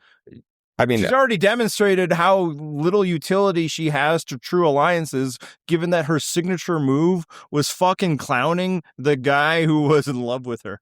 yes. I don't know that you can pull that move twice. I, for one, am quite happy that she's got all this heat on her because I would like her to take the heat off the other winners. Yeah. Because, and I'll say, oh, no, you could, sorry. no, one of whom in particular I'm more invested in. So, yeah. And I don't think he's going very far either, but at least, if Dee can take some of that heat for a while, great. And if she does go early, that's not a knock on her. Like, see, I was right about her win. When winners go out early in returnee seasons, that's just what should happen. Unless you do something spectacularly dumb, like one winner did twice in his returns visits. I don't feel like failure in subsequent games where now you have a reputation is really kind of a knock on you or your previous game. Right. Which, again, I thought she was a good, fine winner. The legend, like in other parts of the community, like she's amazing. I didn't see it. And maybe I'm wrong. We'll see. It is wild that there's takes out there that are like, what was it, 45 was her season? 45 is the best of the post-40 era. And I'm like, fuck, I hated that season. No, I mean, not even the top half of the post-40s. Anyway, all right. I guess this all comes down to, like, if you were rooting for that season would have been very rewarding. But I wasn't, I wasn't rooting for anybody. I was rooting for an entertaining season, and I was disappointed in that. Radically. Okay, so let's move on. 2 people from that season are back. Wait, oh yes, I was like, wait, really? Oh, see, the season not the was one you would have wanted. No, the season's so unmemorable that I was like, wait, is there another? Oh yes, that's true, that one. All right, let's move on instead to talk about Devins. Breaking news, this just in. Devin's back and he's aiming to win. He's gonna play his idols if he finds them. That's all I really gotta say. So we'll end this song and let you get on your way. Good luck, Devins. So our boy Devins is finally back, and I say our boy. Like I was kind of ironically on that train back in his first season, partly because people fucking hated him, and I didn't understand why. Oh, weird. He was the player who was actively playing, and it was like, okay, at least he's doing shit. I'm here to watch Devins do some shit because no one else is doing anything. And just the vitriol for this man that I'm like, okay, why? Who else in this cast are you looking to see more of? He was so out of pocket. Like it was like, if you don't like him, not your cup of tea, not the type of you vote you generally cheer for, you found him a little corny, that's cool. Yep. That was not the like, I'm not really into him. It was, I fucking hate him, and this season sucks because he's gonna win. And it was just like, whoa. And I'll say, like, I remember it because I went on a cruise during that season. So I was gone for 2 weeks when like the anti-Rick Devins the backlash came about was building. Yeah. So I'm catching up, when I get back, and then I was like, whoa, where'd all this come from? Like, the guy's just kind of funny. Like, this was even before he started, like, winning. Like, Right. Yeah. And obviously, where it came from is people really hated the concept of Edge of Extinction. He was the first guy back. Yep. And then obviously ending in an incredibly funny way of like people just like, whatever, I don't care. I just don't want Devins to win. If Devins wins, it sucks. It's like, careful what you wish for. Monkey's there. paw, girls. And Yeah. I'll say I took a little offense. I mean, not real offense, because I've been on the internet, man. I know how it works. But it's like the way people like would disguise their distaste. That again, somebody who's voted out of the game could be winning it. Was like, he just repeats the same jokes all the time. It's like, why are you visiting my site? This is like all we do is repeat the same bits. You know? Exactly. They're like, oh, I don't want to just see this, middle-aged guy that thinks he's funny. It's like, again, Yep. Why are you it's here? cool if you don't like that. Why are you here? I'm very confused. You're sending me mixed messages. Because I'll say like Rick Evans kind of like that's the closest I've been to being like I've seen me on the screen. Representation matters, I'm trying to think of who my analog would be. I'm not a Devins. I don't know who I'd be. I'll think on it and I'll get back to this. Maybe that'll be a topic later in the season. I mean, one of those where I'm scandalizing your wife with like talk of shit I found on the internet. What'll be tough is that it's probably somebody you can't fucking stand. That's true. That is absolutely what it would be. I'd be like, oh, I fucking hated that guy. That guy's me. Yeah. And just that motherfucker is me, and I hate him so much. White bread nothing. I never want to see him on TV again. I hate myself. So I'm happy to see Devins back because I always assumed he would be, right? Like he was his prime mover in the season. He was an entertaining confessionalist. I was shocked to hear that he was an alternate. I thought he was a fucking lock. Like him and Christian, I thought from that era, like obvious. Now, like when you look at all the other guys that are making it and, kind of some of the demographic splits, and once they're like, let's go out to get, Ozzy, Coach, and of course. And it starts to make a little bit more sense, but it's like, I thought he was one of your stars, so, now, will he do well? I don't know, man. Who fucking ever knows? But I'm like, he's one of the people from the newish era. It's like, I want to see Rick Devins play again. So I'm glad to see that happen. Yeah. I mean, it's really hard to predict how any of these people will do just because we don't know much about how they're going to interact with each other. Right. Like, or how the game will break. There's a few people you can easily be like, I don't think they're going to do well. Right. Like in terms of how well they're going to do. I don't know. That's fair. But also, with 24 people, we don't know enough about like the game format and like which tribes are going to lose early and just force votes. And people who could potentially do well at this game could end up being like the third or fourth boot. And it's just like, oh, well, shit, they just never got a chance to get off the ground. So, yeah, it's really hard to predict any sort of like who's likely to be successful in this scenario. But all right, who's next? Yeah, let's talk someone who was in the very first All-Star season and made a very memorable play, and that was Jenna. Jenna, you were on Borneo. As I recall, you annoyed everybody. That was 26 years ago, so it's pretty cool that you're back now. 26 years since we have seen you gracing our TV screen. So wait, I almost forgot you were also on All Stars. That makes it slightly less cool. Emma is actually going back and watching All Stars with her husband, and so we got very fresh takes on an old season. Jenna, of course, very famously on that season was like, hey, I have an idea. Why don't we vote out the winners? And everybody else who did not have $1 million from Survivor was like, that's fucking genius. Let's do it. And she was the one that got credited with the strategy. Everybody genuinely was on board. It executed flawlessly in that they got rid of all the winners. It took her basically all the way to the end of the game. Third place, yeah. Yeah. So not bad. And she's finally back. It has been a very, very long time for her. I don't know at all what to expect from Jenna. What are you expecting at this point? I don't know. Like, she's very amped in her like she's ready. She's I'm here to cut throats, the whole deal. Well, not. I mean, she's already kind of had that energy. Here's the thing: like the little girls who didn't get her the videotape for season 1. Mhm. They're all graduated and have kids. Like it's time has passed. Yeah.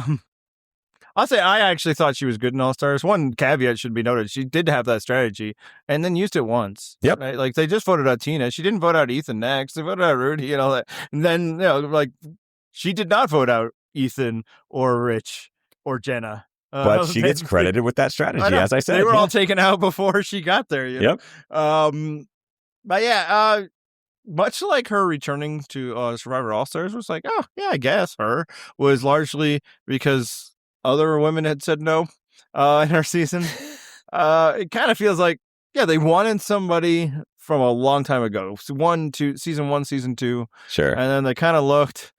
It's like, okay, yeah, sure, maybe Jenna. Like, because there's some names it's like, no, that's been done, or they're dead, or way problematic. And it kind of just feels like, sure, why not Jenna? Well, now, like Probst has gone on and said like she was one of the locks. She was one of the.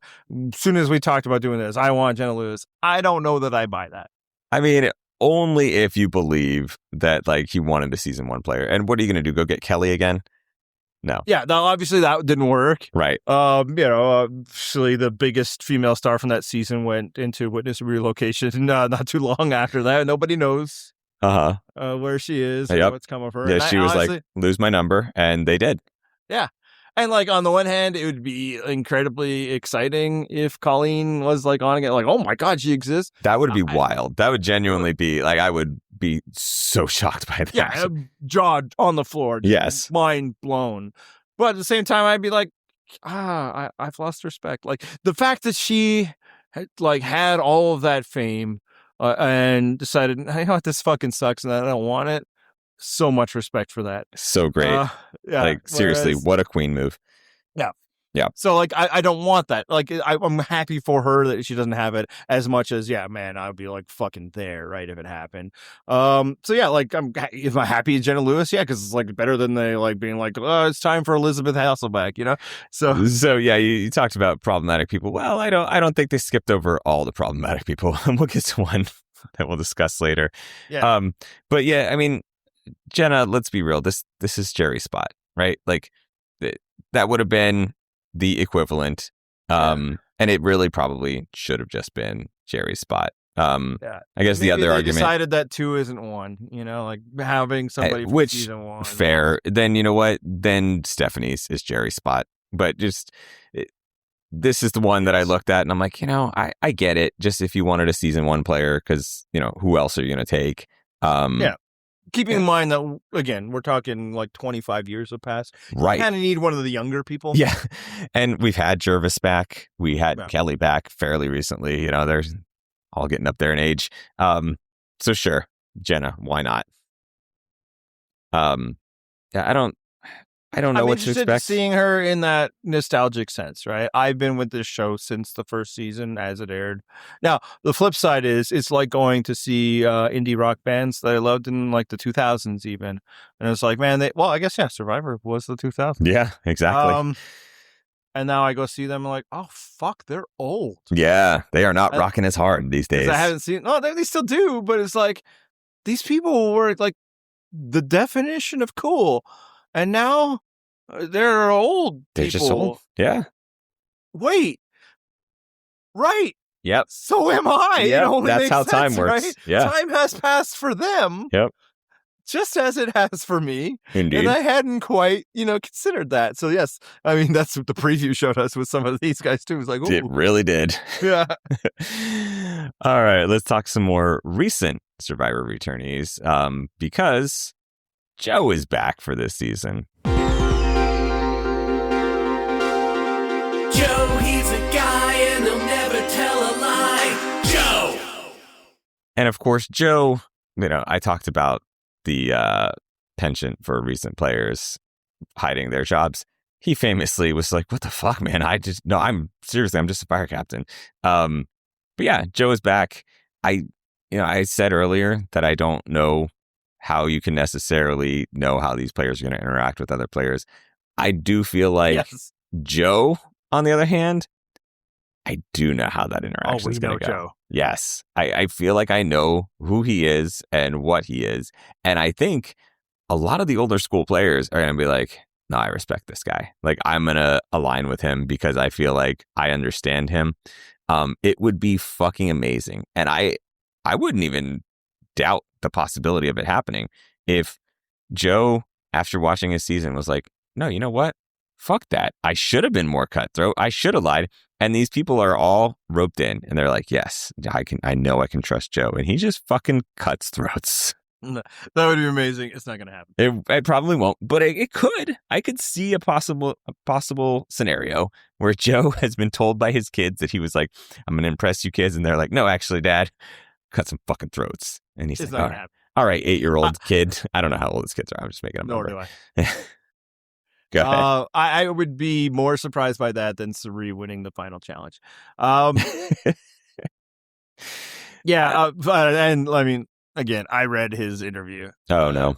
Earlier today, and he's like, "No, of course I'm going to do it the same way." Basically. No, God, run it back.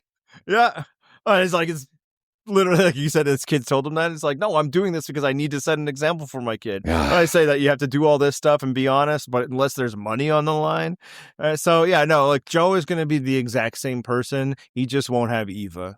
Like, and look, man, there's been like months for him. Like, how much could he have changed between now and then anyway? True. Right? So no, it's the exact same Joe, and it'll be more what these players do with a variable like Joe. And see, with they exploit it. With my kids, like, I've taught them the whole Michael Jordan meme. I was like, fuck them kids.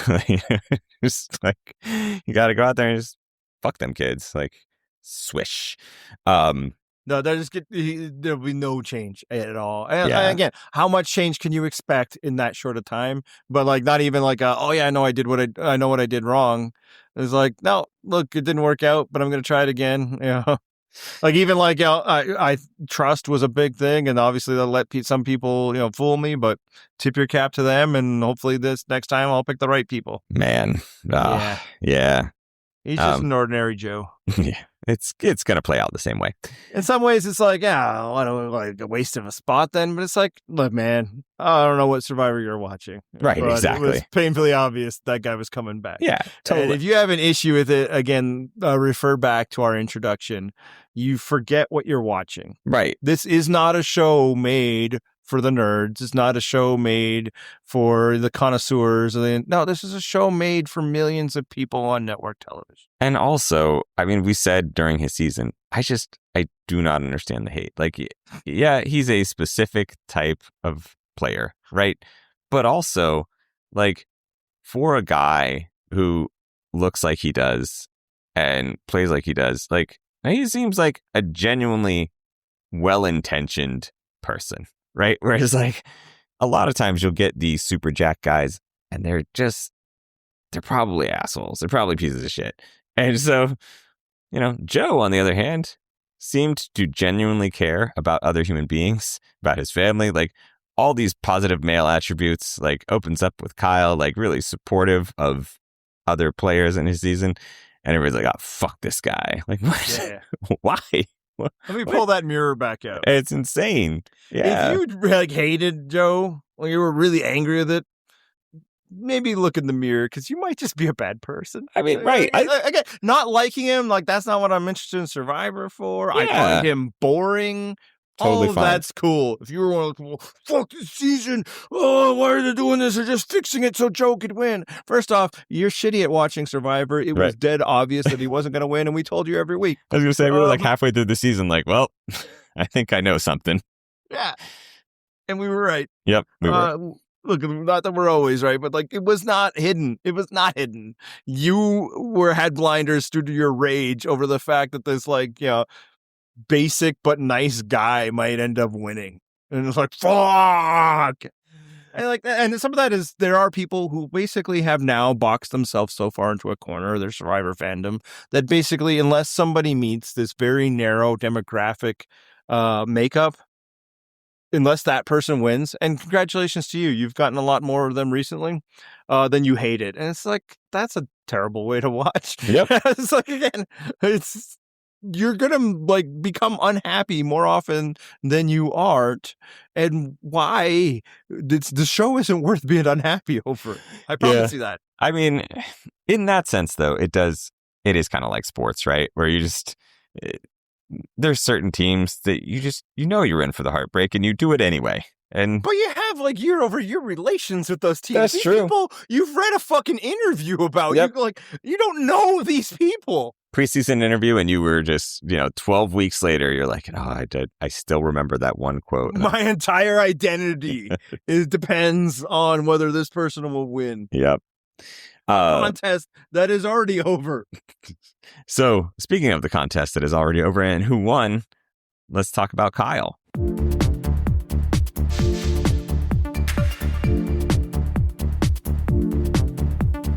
Kyle, what you doing back now, man?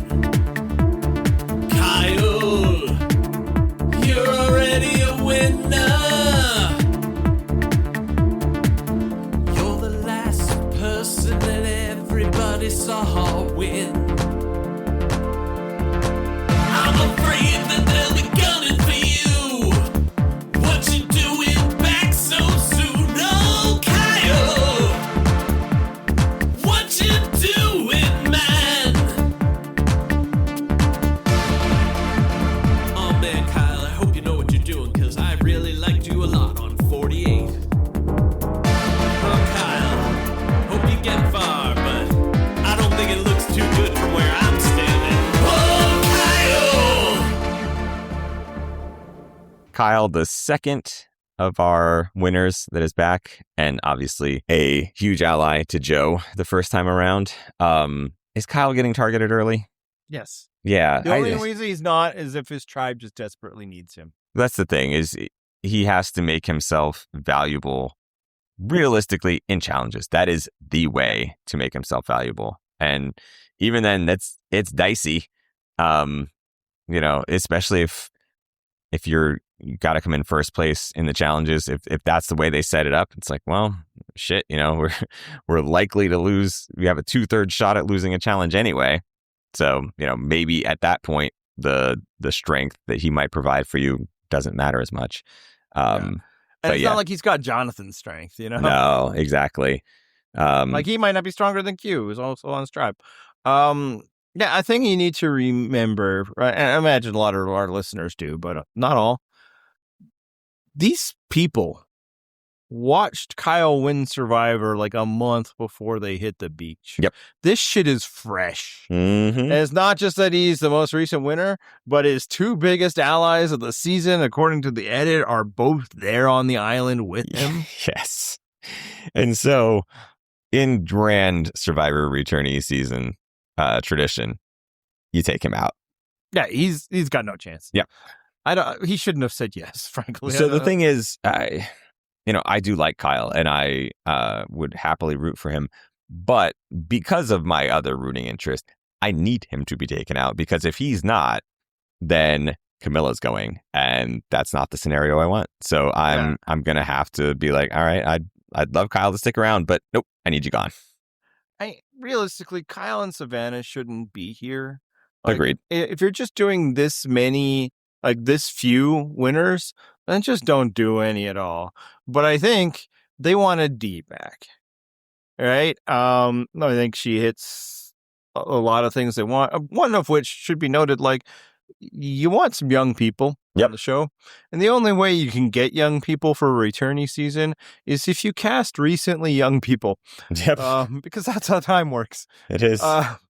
Even them are older than they once were. That is also how time works, yes. So when people get why them? They weren't all they were young. Again, there's 3 people younger than 30 on this season. So I think they were invested in getting D. So it's well, if we have a winner, we can't just have one. Right. So then they're let's get some other ones. And all the old winners were just back, right? Yep. Or were deemed that you didn't want them back.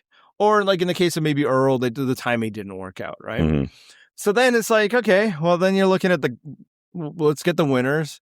Oh, and if you care about like having a male winner for recent seasons, the pickings are pretty slim. They are. Like literally, there haven't been that many. Even there, I probably would have gone with Jam Jam over Kyle. Like again, not just because again, Kyle just played. Right? Yep. Like I think I like Kyle more than Jam Jam, but yeah, it's been a while since we've seen Jam Jam. So it's just like he shouldn't be here. Like if you're gonna have winners, you should have more than 3, especially since only 2 of them are actually known. Although I think by day 1, people will assume they're already assuming that one of Rizzo or Savannah Exactly. won. Yes. Just because of what I just said, they have 2. Well, of course, we're gonna have 1 per tribe. I was gonna say, and that's the thing is, it's not just that there's 2; there's 1 in each tribe, and then it's like, okay, so then this third tribe has 1, and it's got to be one of these 2. Yeah, I mean that's where it, like spoiled last season for a lot of people was. I mean, like what spoiled us a bit was like not you because you didn't know. What spoiled me a bit was I did find out that Rizzo and Savannah were coming back, so I'm like, well, then they have to do something. Oh no, I knew that they were coming back. Okay, and then we had to wait a bit till like haven't done it yet, so obviously they're not going anywhere. And then other people like looked at the tribe breakdowns, which I did not do. And they're like, well, there's a winner on this one. There's a winner on that one. Savannah probably wins then. Mm-hmm. So it's like that spoiled it for people watching season 49. It's the same thing for these people, right? So it's just like I really like Kyle, but he shouldn't be here. Agreed. But I see the logic in why he's here. It's just, and it's probably one of those things that you talked about earlier where it's like the phone rang and what are you going to do? Say no? Because when you coming back? It might not ring again. Yep. All right. Speaking of people who I hope the phone doesn't ring again for, let's talk Rizzo. The man, the myth, the legend. R-I-Z-G-O-D, R-I-Z-G-O-D, R-I-Z-G-O-D, Liz got baby. R-I-Z-G-O-D, R-I-Z-G-O-D, R-I-Z-G-O-D, Liz got baby. Yeah. Again, what I just said. If you want a young person, you got to cast somebody on a returning season, and that like last season didn't have many young people.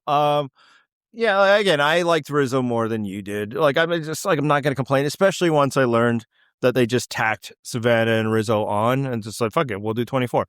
Then it's like, okay, cool. So like Rizzo didn't take like Rob Cesternino's place, right? Like Right. they'd already made that decision before they decided to add Rizzo. So that, because I'll say like throughout a lot of last seasons, like he's fine. I don't know why we needed to bring anybody back from this season, especially when you consider the names that got cut. Now that I know that like they just added, they didn't cut, I'm less bothered by it. I think the 49ers, him and Savannah do have like there's going to be concern because everybody else knows each other to some degree, or at least watched, right? They didn't watch them. And, that has famously not worked out well for people when they hadn't watched somebody like, say, Russell Hantz come back. That said, I think Rizzo might end up getting a bit more runway than Savannah, who we'll talk about later. Because I think once, like, it won't probably take long in meeting Rizzo and him, like, doing stupid shit on the mat or whatever and calling himself Riz God, which apparently they already heard of. Oh, God.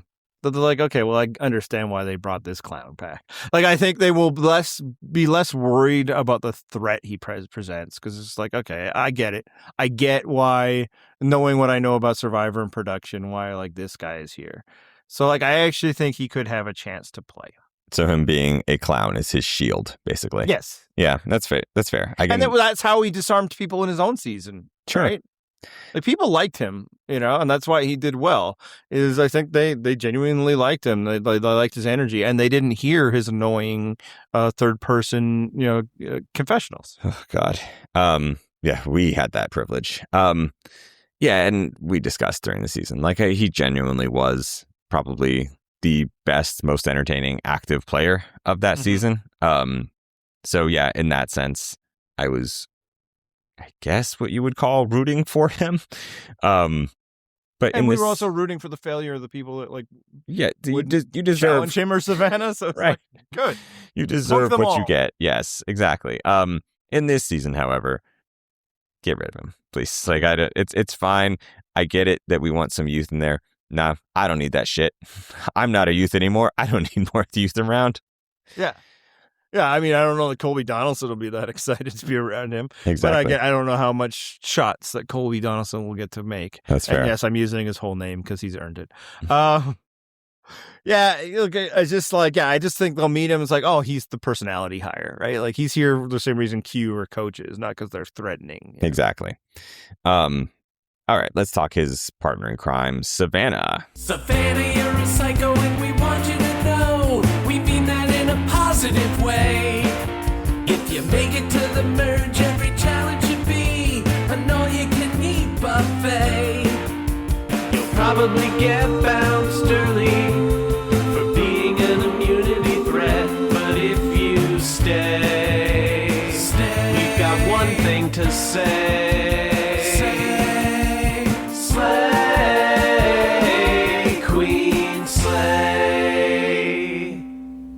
Whereas Savannah, I think, is doomed. Yes, agreed. Again, just for being a winner, obviously you get a huge target, but also for being a winner that nobody knows, even more so. Yeah. And look, man, what I liked about Savannah in her season was that she was a psychopath. I was just going to say that she's fucking nuts. Yeah. Yeah. And it was like, yeah, man, do you think coming off of her win like 2 weeks prior or however, she's going to be less confident on this beach? Nah, man, she's going to be turned up to 11. Yep. And people were like already weary and already probably assuming she's the most likely winner, especially once they meet Rizzo. They'll be like, yeah, let's just get rid of her. Like she'll have, like, I think her intense energy will radiate. Mm-hmm. The do it for your fucking mom energy. Yeah. Like, she already thought she was the most hot shit on her season before she won it. Yep. After being proven right. No, man, like I actually think it's going to be great, and it's going to be short lived. Yes. I'm gonna root for that. Actually, I'm fine with that because again, the more votes that we have in the beginning where I feel like there's an easy target that's not Angelina, I'm happy. So yeah, I'm good with this. You know, good for her. You don't need to play this thing back to back. No, I mean we discussed that earlier. Get you close to how many days they used to just play. No. Ooh, look at you, crusty old timer. How many confessionals do you think we're gonna get from the old schoolers about how like? No, they won't air them. I'm sure they'll. Oh, no, there'll be some for sure. You think? 100%. Because I feel like. No, not just confessionals. Jeff is going to be asking them on the intro, Matt, you used to play this game when it was 39 days. Colby, you played a 42-day season. How do you think you're going to adjust to the pace of the 26-day? But look, they know what they have to say to that. The answer is like, oh man, Jeff, you wouldn't think with so few days it would be so hard, but this is even harder than when I played. And then every old schooler that's watching that at home is going to be like, you son of a bitch, you broke the code. Yeah. Fucking Eliza will just lose her shit. Yes, it's going to be great. All right. Let's people move on. Have to tell us about because I ain't seeing that. No, I'm not watching that shit. Let's move on and talk about Camilla. I went to hit the song. There's no songs. Oh, we're out of songs. This is where Mike ran out of steam. He's like, I got nothing left. I actually think he was working on a Camilla song, and then he's like, no, forget it. Never mind. So, Camilla, I am happy to see back. I do think it's probably too soon. I'm not super hopeful for her chances on this season, but I mean, as we said right at the beginning, like she's the one we'd most like to talk Survivor with because she seems cool as shit. Like, I am going to be rooting for her. I don't know that it's going to get her anywhere, but I'm going to hope that she goes far. Yeah, hope is the operative word. Yep. Because, and she's actually come out and said, like, well, shit, why'd they bring Kyle back? Basically, like, if she knew that they were bringing back Kyle, she might have been like, call me next time. Like, she thinks this is damaging for her game. And on the flip side is, so then, being who she is, I'm sure she would also be happy that Kyle would be removed. But if she, like, says that she'll, like, oh, yeah, no, we can get rid of Kyle, would that comfort you or confirm everything you're worried about Camilla in the first place, Right. Yeah, I mean, first of all, I don't believe the idea that she was surprised at all by Kyle being there because they have phones. I have to believe that they had communicated at some point. So I'm sure she was well aware that Kyle and probably also Joe were going to be cast for this season. Her story is that they were assuming Kyle was an alternate. and that she was one of the last people announced. She wasn't telling anybody because they had told her that they had already kicked some people off for pre-gaming. Oh, okay. So like no, and if you're Camilla, you probably go like I'm borderline, you know. So Right. it's like I don't want to hurt my chances, you know. She's not borderline for me, but like, is she a big star? No, I think she's well ahead of some other people in this cast that we'll get to. Agreed. But like, so that's plausible. It could still be fake, but like, she's not. What is more so is she recognizes that like Kyle being here does not help her. Absolutely. Well, and unless Kyle is just the target before her, which does help her. So, you know, the more bodies you can put between like you and the start of the game, the better. And Kyle is going to be one of those. Yeah, that if people decide to go after targets, because the other thing is like Kyle does have utility both for a tribe and challenges, and then as a shield. Yeah, that's true. The concern with a player like Camilla is the same one I had for like a player like Jesse from whatever season, that 43, who did not return. I don't know that she has any utility for her tribe. Maybe puzzles, and so like if there's already that. And then you know that she's dangerous and devious. It's like, what are you offering me here, right? Like, if you're somebody else, it's like, okay, so I'll protect you in the early game, and you sure as fuck won't protect me later. Do you know who that sounds a lot like? Is Suri. Although, actually, no, I say that Suri would. Suri tends to be fairly. She'll look out for you, like some people. Yeah, she will. That's true. That's fair. Some people are wrong about whether it's you or not, but yeah. Hey, now Camille could be like, "Hey, no, I had a ride or die," and like, and frankly, she never had other promises, so like, there's a chance. But it is just like when you are shown as like the sneaky, devious player, it can be tough to do that twice. But also, I mean, you know, if you're Camilla, you can spin it as like, look, I had this agreement with Kyle. I upheld it. And then at the end, we like plainly said to each other, look, I got a gun for you at the next vote. Like, I need you gone. And, and it's like, you could also be like, hey, my ally won it. Yeah. So you want to be that? That's what I'm saying. Like, you can spin that in a way that makes you appealing as an ally. So I'm very interested to see her try, because I think she's also just very clever and probably thinking of things that I'm not thinking. I'm a big fan. I hope she does well. I won't be surprised if she doesn't, though. It will not be a reflection of how she is as a player if she goes home early. No. But I guess suppose the flip side, we've been saying this a lot, like there's no one that would surprise me if they don't do well. No, and that's the thing is, go. I'm a total fucking hypocrite, because if the person I don't like that goes home early, I'll be like, yeah, see, they suck at Survivor. Yeah. Yeah, I mean, like Tony's won twice, and then he was like out the first episode of one season or whatever. So exactly. So now let's move on to another returnee who had a very loyal ally all the way to the end, and then let's see what that got him. Charlie, who is just like Ozzy, this close to having one survivor and did not make it, but he's back for another round. Here's a question from you out there: who do you think is a better survivor, Charlie or Ozzy, and why? I mean, the more fun question is, be like, is there any difference between Charlie and Ozzy? Because, I mean, Charlie, not bad at challenges. Yeah. Similarly got to the end. Very close vote. It's similar first season arc. Much more strategic. Definitely. I was a Charlie fan. I really liked the way he was playing. I did too. And it was incredibly disappointing that he didn't win. Not like juries get to make the decisions they make. I liked Kenzie, so that helped. But like him winning the way he played would have been much more interesting to me than, I feel really bad that this hairdresser needs the money, Exactly. Or, which is like, again, a stated reason. Maybe that wasn't it. Maybe people like give their reasons, but the real reason is like, we really liked Kenzie. Totally legitimate. It's just that doesn't translate for us as viewers the same way of people just liked her. Right. So like, it's not me trying to delegitimize her or like, Charlie was all Rob, but like it would have been a lot more interesting and fun from the perspective that we get from the stories that they're able to tell from like somebody who's actually doing something versus somebody who's just kind of away, or not away, like in the terms of not there. Act a certain way, that they have a certain, personality that people like. Also, then it gets these narratives, right? That people love to, like, again, a 1 vote difference. It's like, well, Charlie didn't have the social game. Sure as fuck did. He had a very good social game. His primary ally that he'd been down for the whole game, just at the end, was like, no, not you. Not you, because it should be me. Right. You know? So, Yeah. like, yeah, I don't know. So, yeah, no, I always figured he'd be back.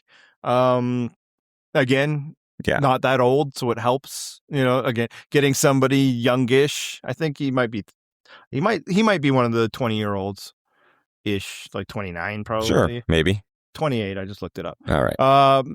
So yeah, like it was like, oh my god, superstar Charlie, I'm so excited. No, but like, yeah, no, he was good. I think he could be good again. Agreed. I think he's just very adaptable. So, you know, how far that will carry you in this group, who knows?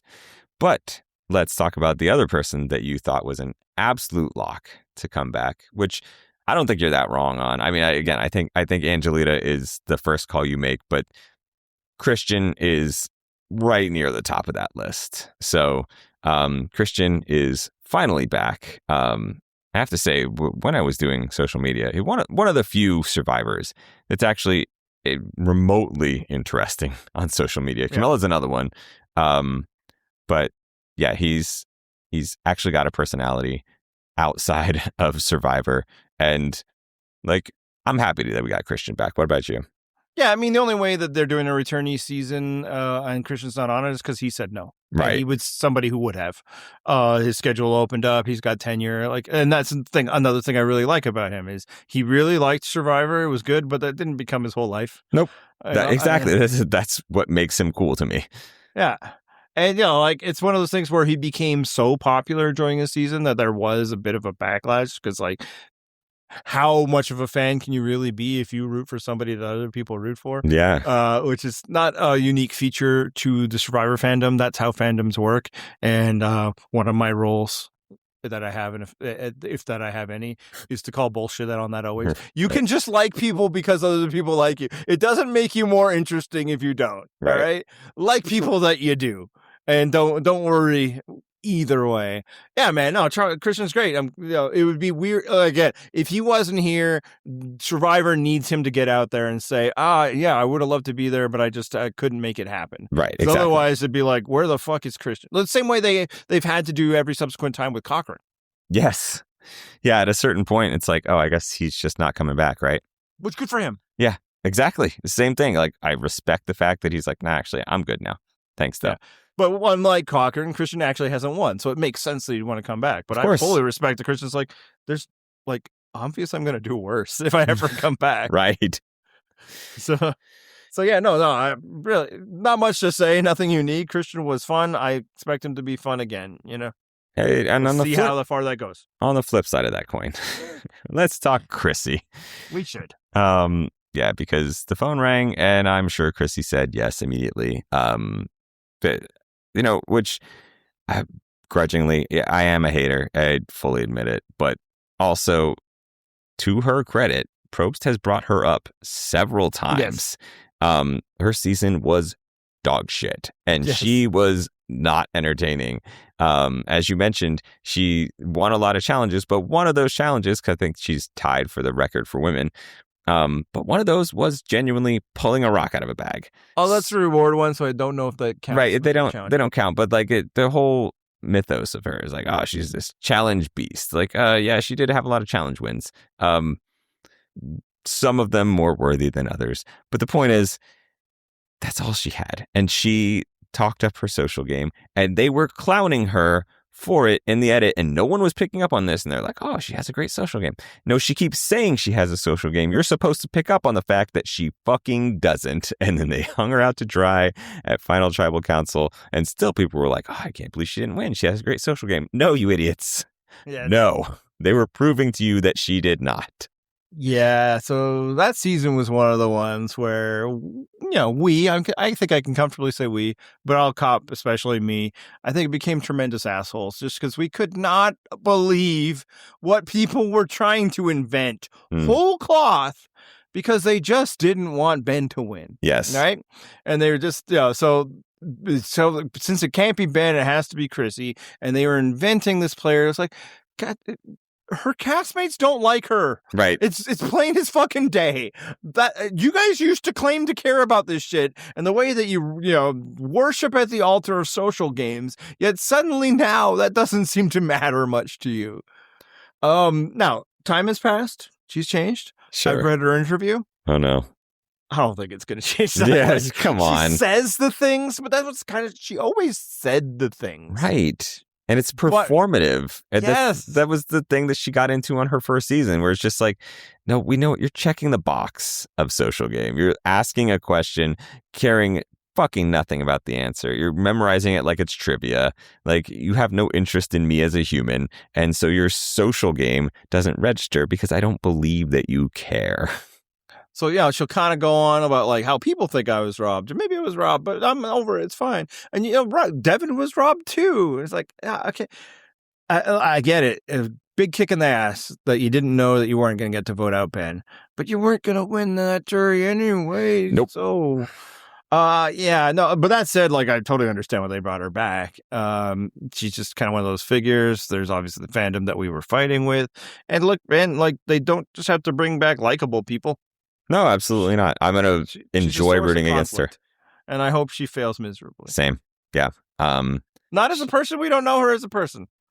No, but I can make assumptions. Yeah. But the vibe she gives me. Yeah, exactly. All right. Let's move on. Let's talk Emily, who we also don't have a song for.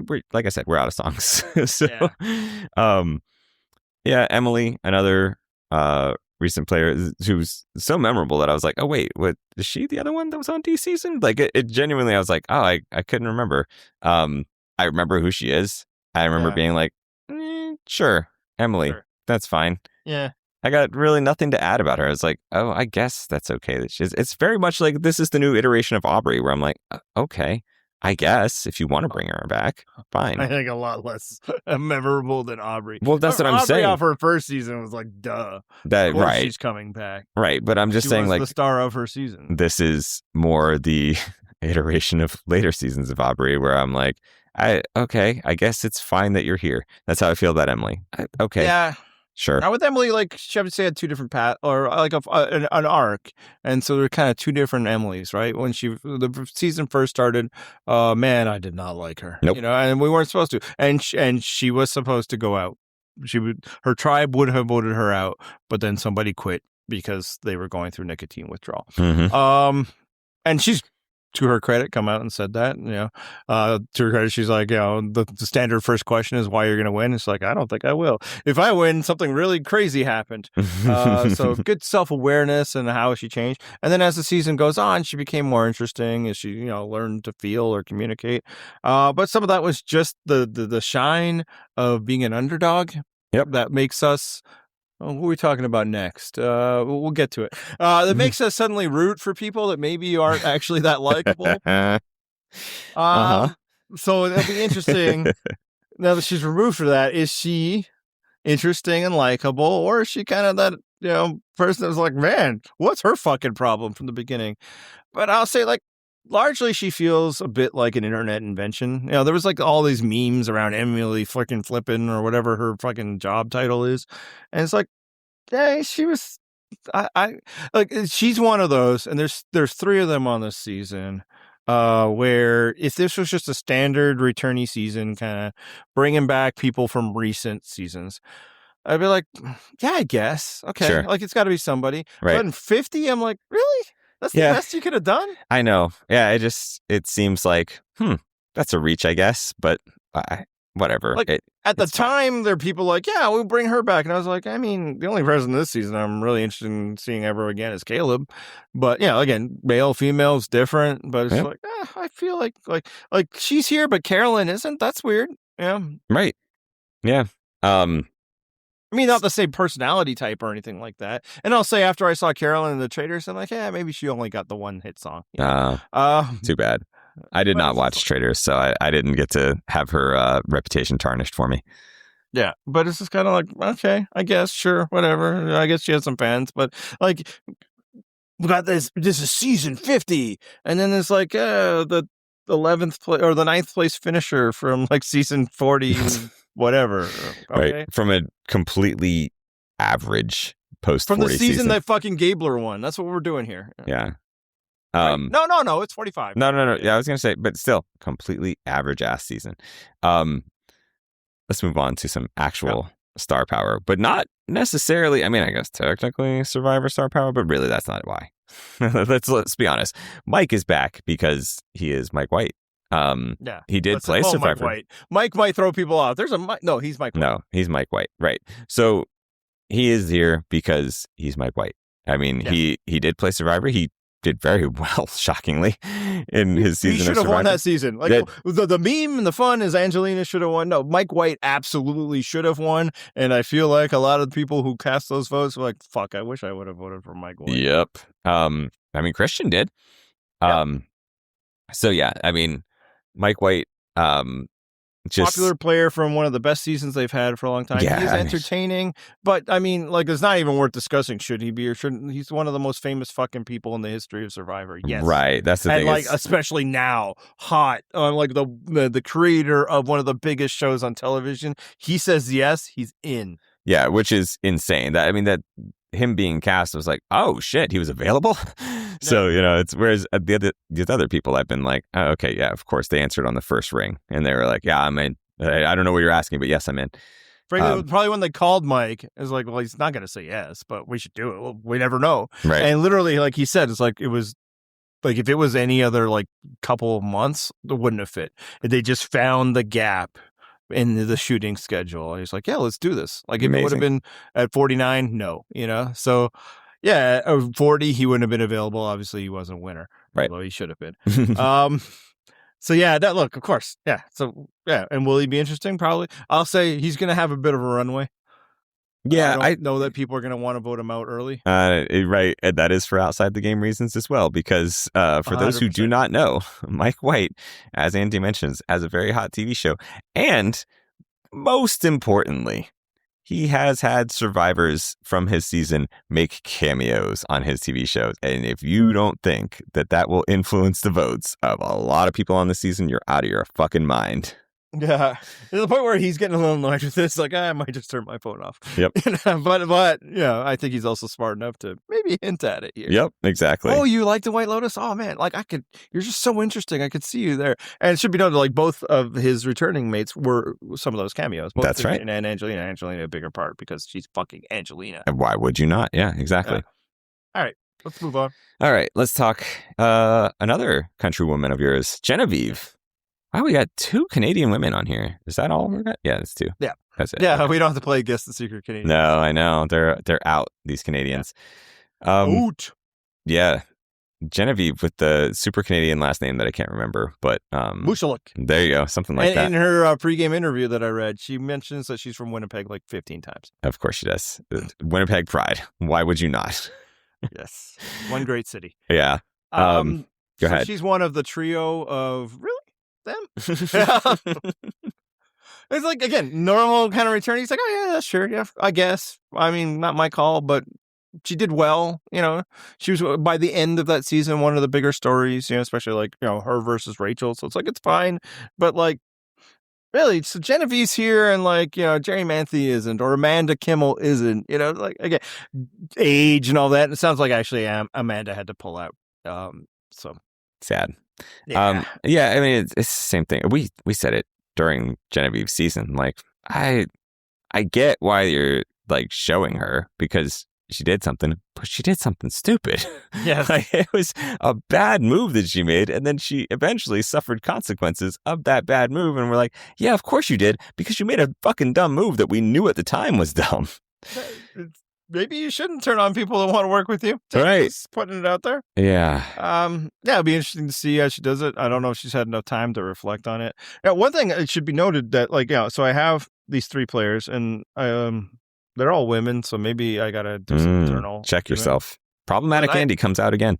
But I also recognize that, like, I know how the show is edited, and they tend to make stars out of the men better than they do out of the women. So that's sometimes on the show more than on me, or that's what I'm telling myself. That said, like in the past, the meta was let's find these women that they've cast, like, really her? Like, she didn't do all that well. And that's going to be the winner, right? Yep. It's like Amber, Parvati, like to the point where I'm like, I think Kelly Wentworth is going to win, and, very close. So, like, Genevieve, Emily, and I'll say, we'll spoil it now. Tiffany would be the other one. They could go very far and do very well. Who's coming for them? Yep.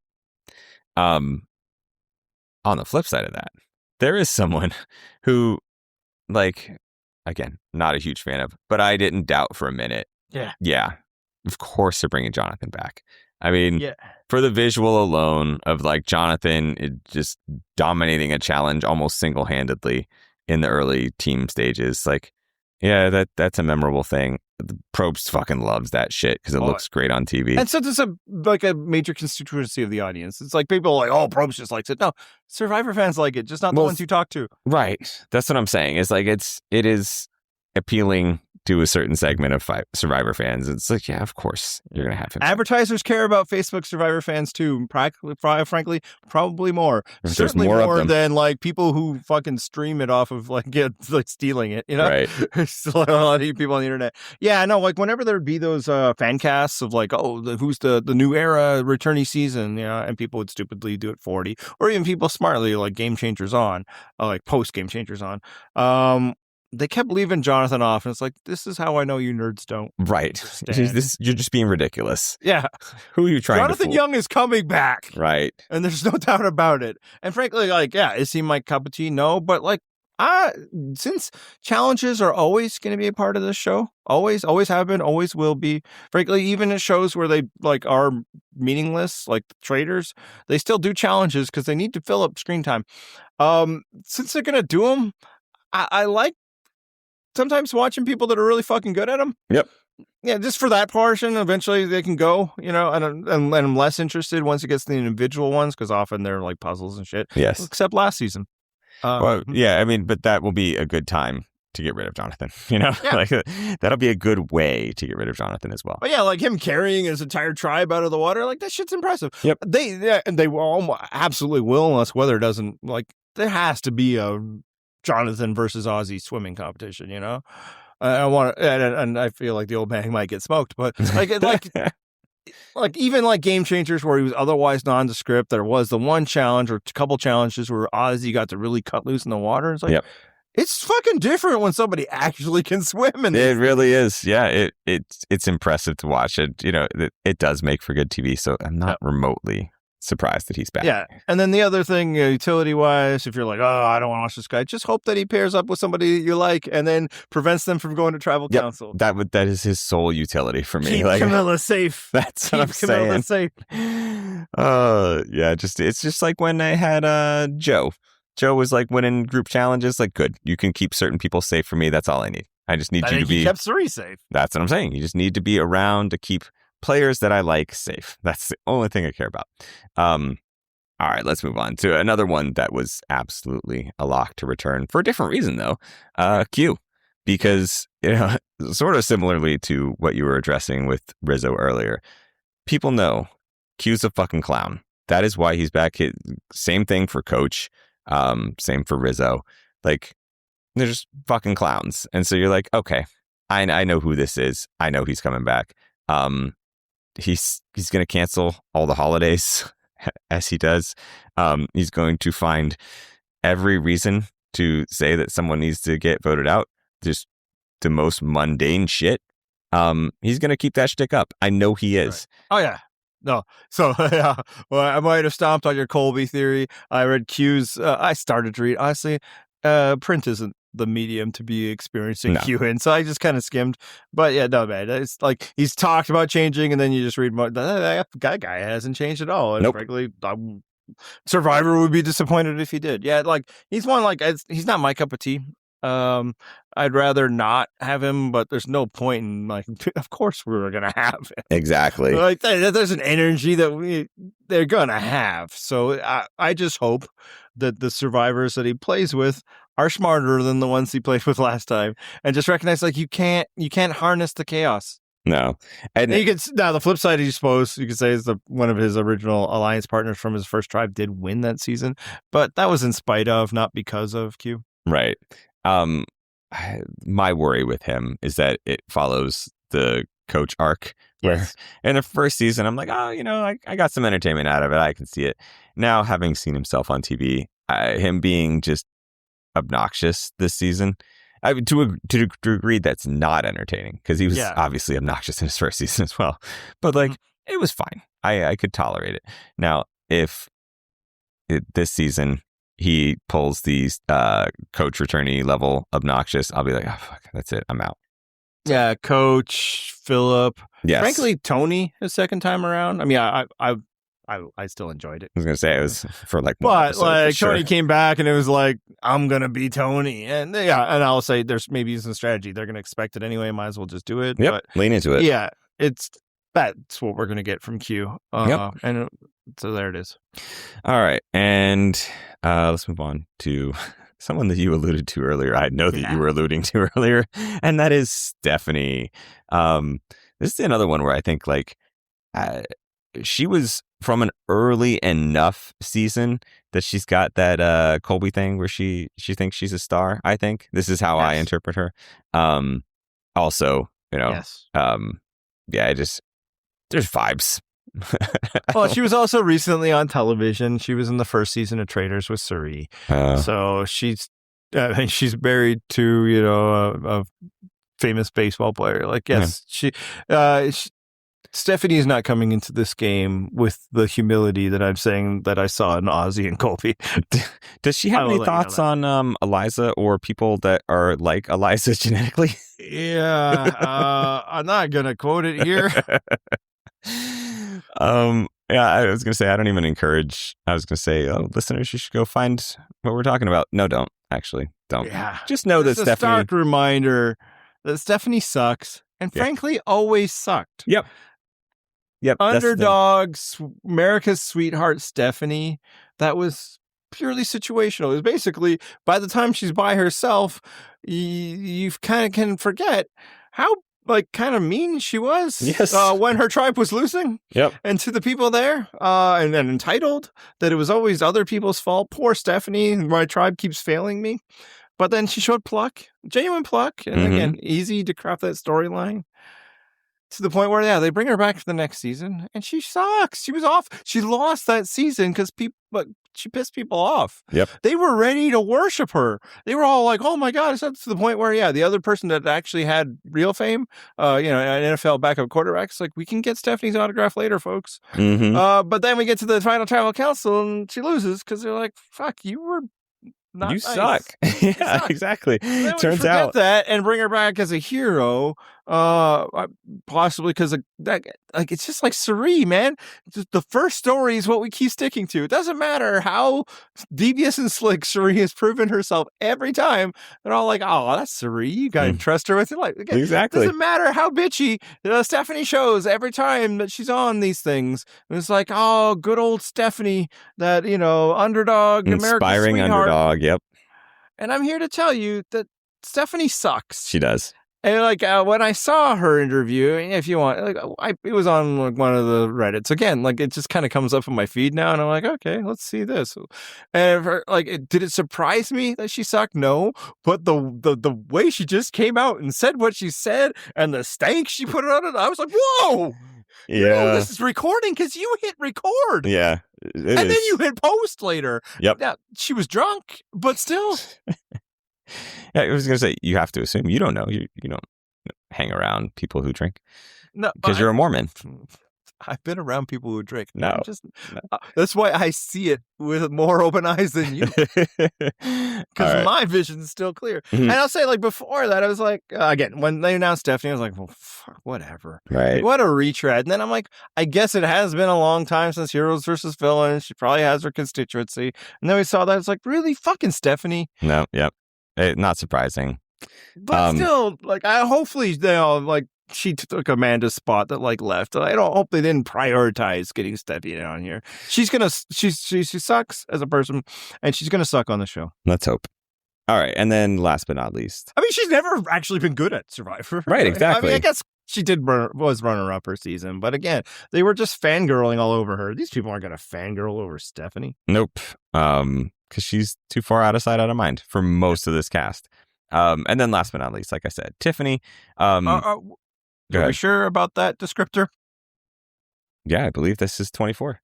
No, I'm the last part I agree with. Oh, not least. Oh, how dare you? I mean, she's the least accomplished person here. Okay, and that is fair, and yet still, I'm more excited to see her than several of the other people on this list because the bar is kind of low. But yeah, I remember having feeling like there was some promise for Tiffany in her first season, and some sympathy too, because when you are trapped in a chaotic situation, it doesn't always turn out well for you. But also, Tiffany made some mistakes and went home fairly early, so I really don't know how she swung this.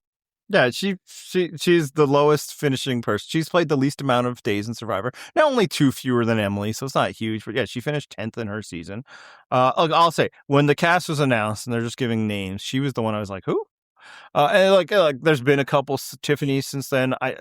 You need to earn me knowing your last name, and she has not. Then I looked like, oh yeah, okay, but okay, and it's like, she's the most. Why I like, and like there's some demographic things, again, youth and all of that. I mean, we just come out and say it. This is a lot whiter cast than we've had of recent times.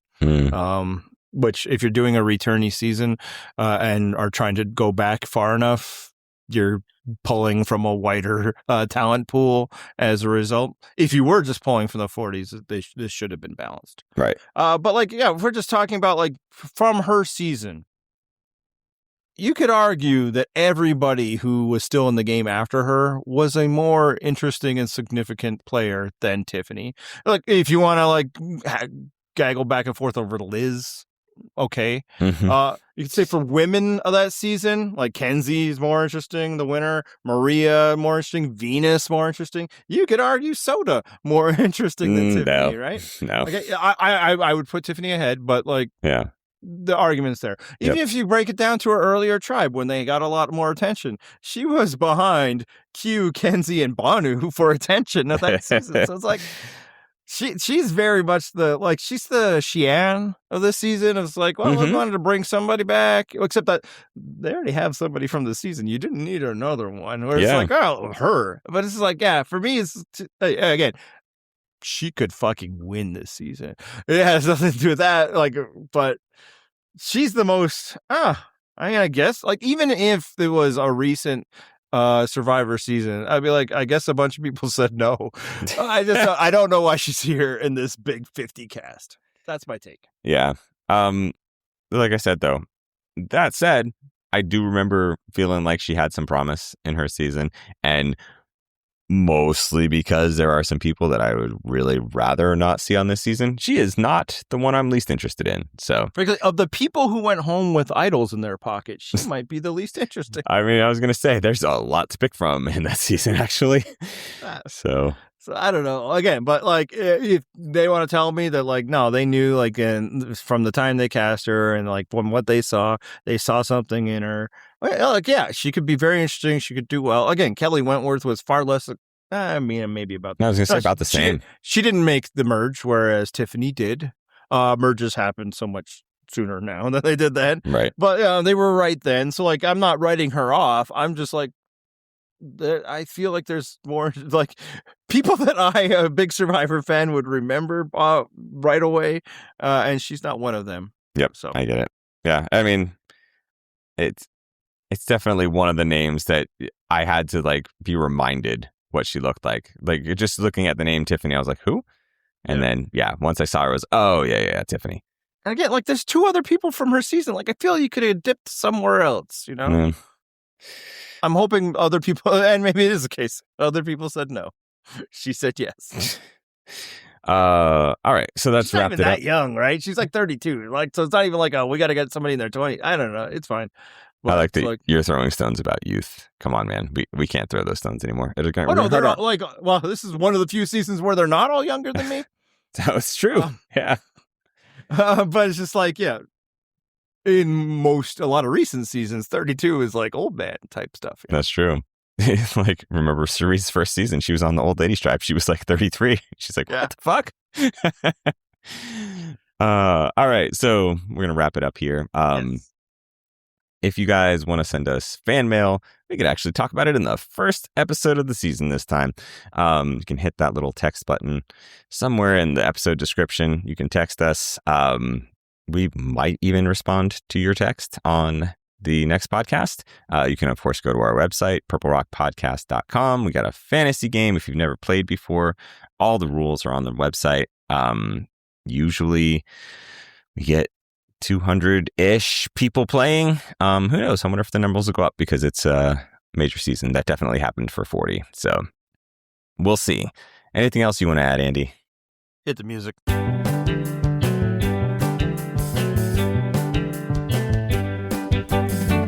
No longer Superman in a fat suit,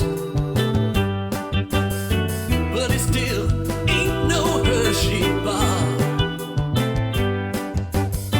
Now he may be an old man, but he's doing the best he can. It's Kobe. Breaking news, this just in. Devin's back and he's aiming to win. He's gonna play his idols if he finds them. That's all I really gotta say. So we'll end this song and let you get on your way. Good luck, Devins. Jenna, you were on Borneo. As I recall, you annoyed everybody. That was 26 years ago. So it's pretty cool that you're back now.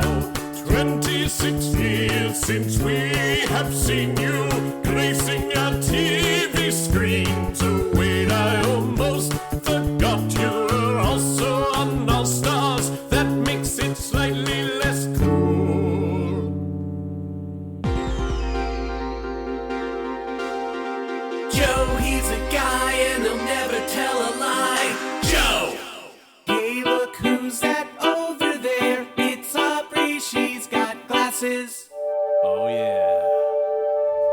Oh, Sari, you're so cool. You're so cool. We can't wait to watch you come in like sixth place once again.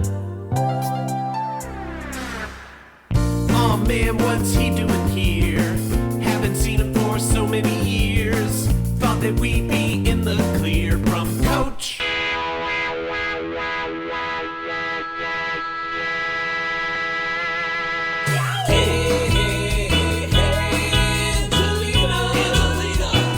Angelina, greatest thing to ever happen to TV.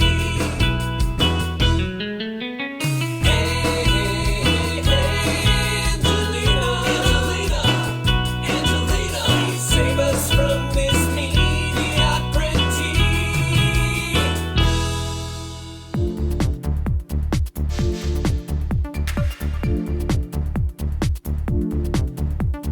Kyle, what you doing back now, man? Kyle, you're already a winner. You're the last person that everybody saw win. I'm afraid that they'll be gunning for you. What you doing back so soon? Oh, Kyle, what you doing, man? Oh man, Kyle, I hope you know what you're doing, cause I really liked you a lot on 48. Oh, Kyle, hope you get far, but I don't think it looks too good from where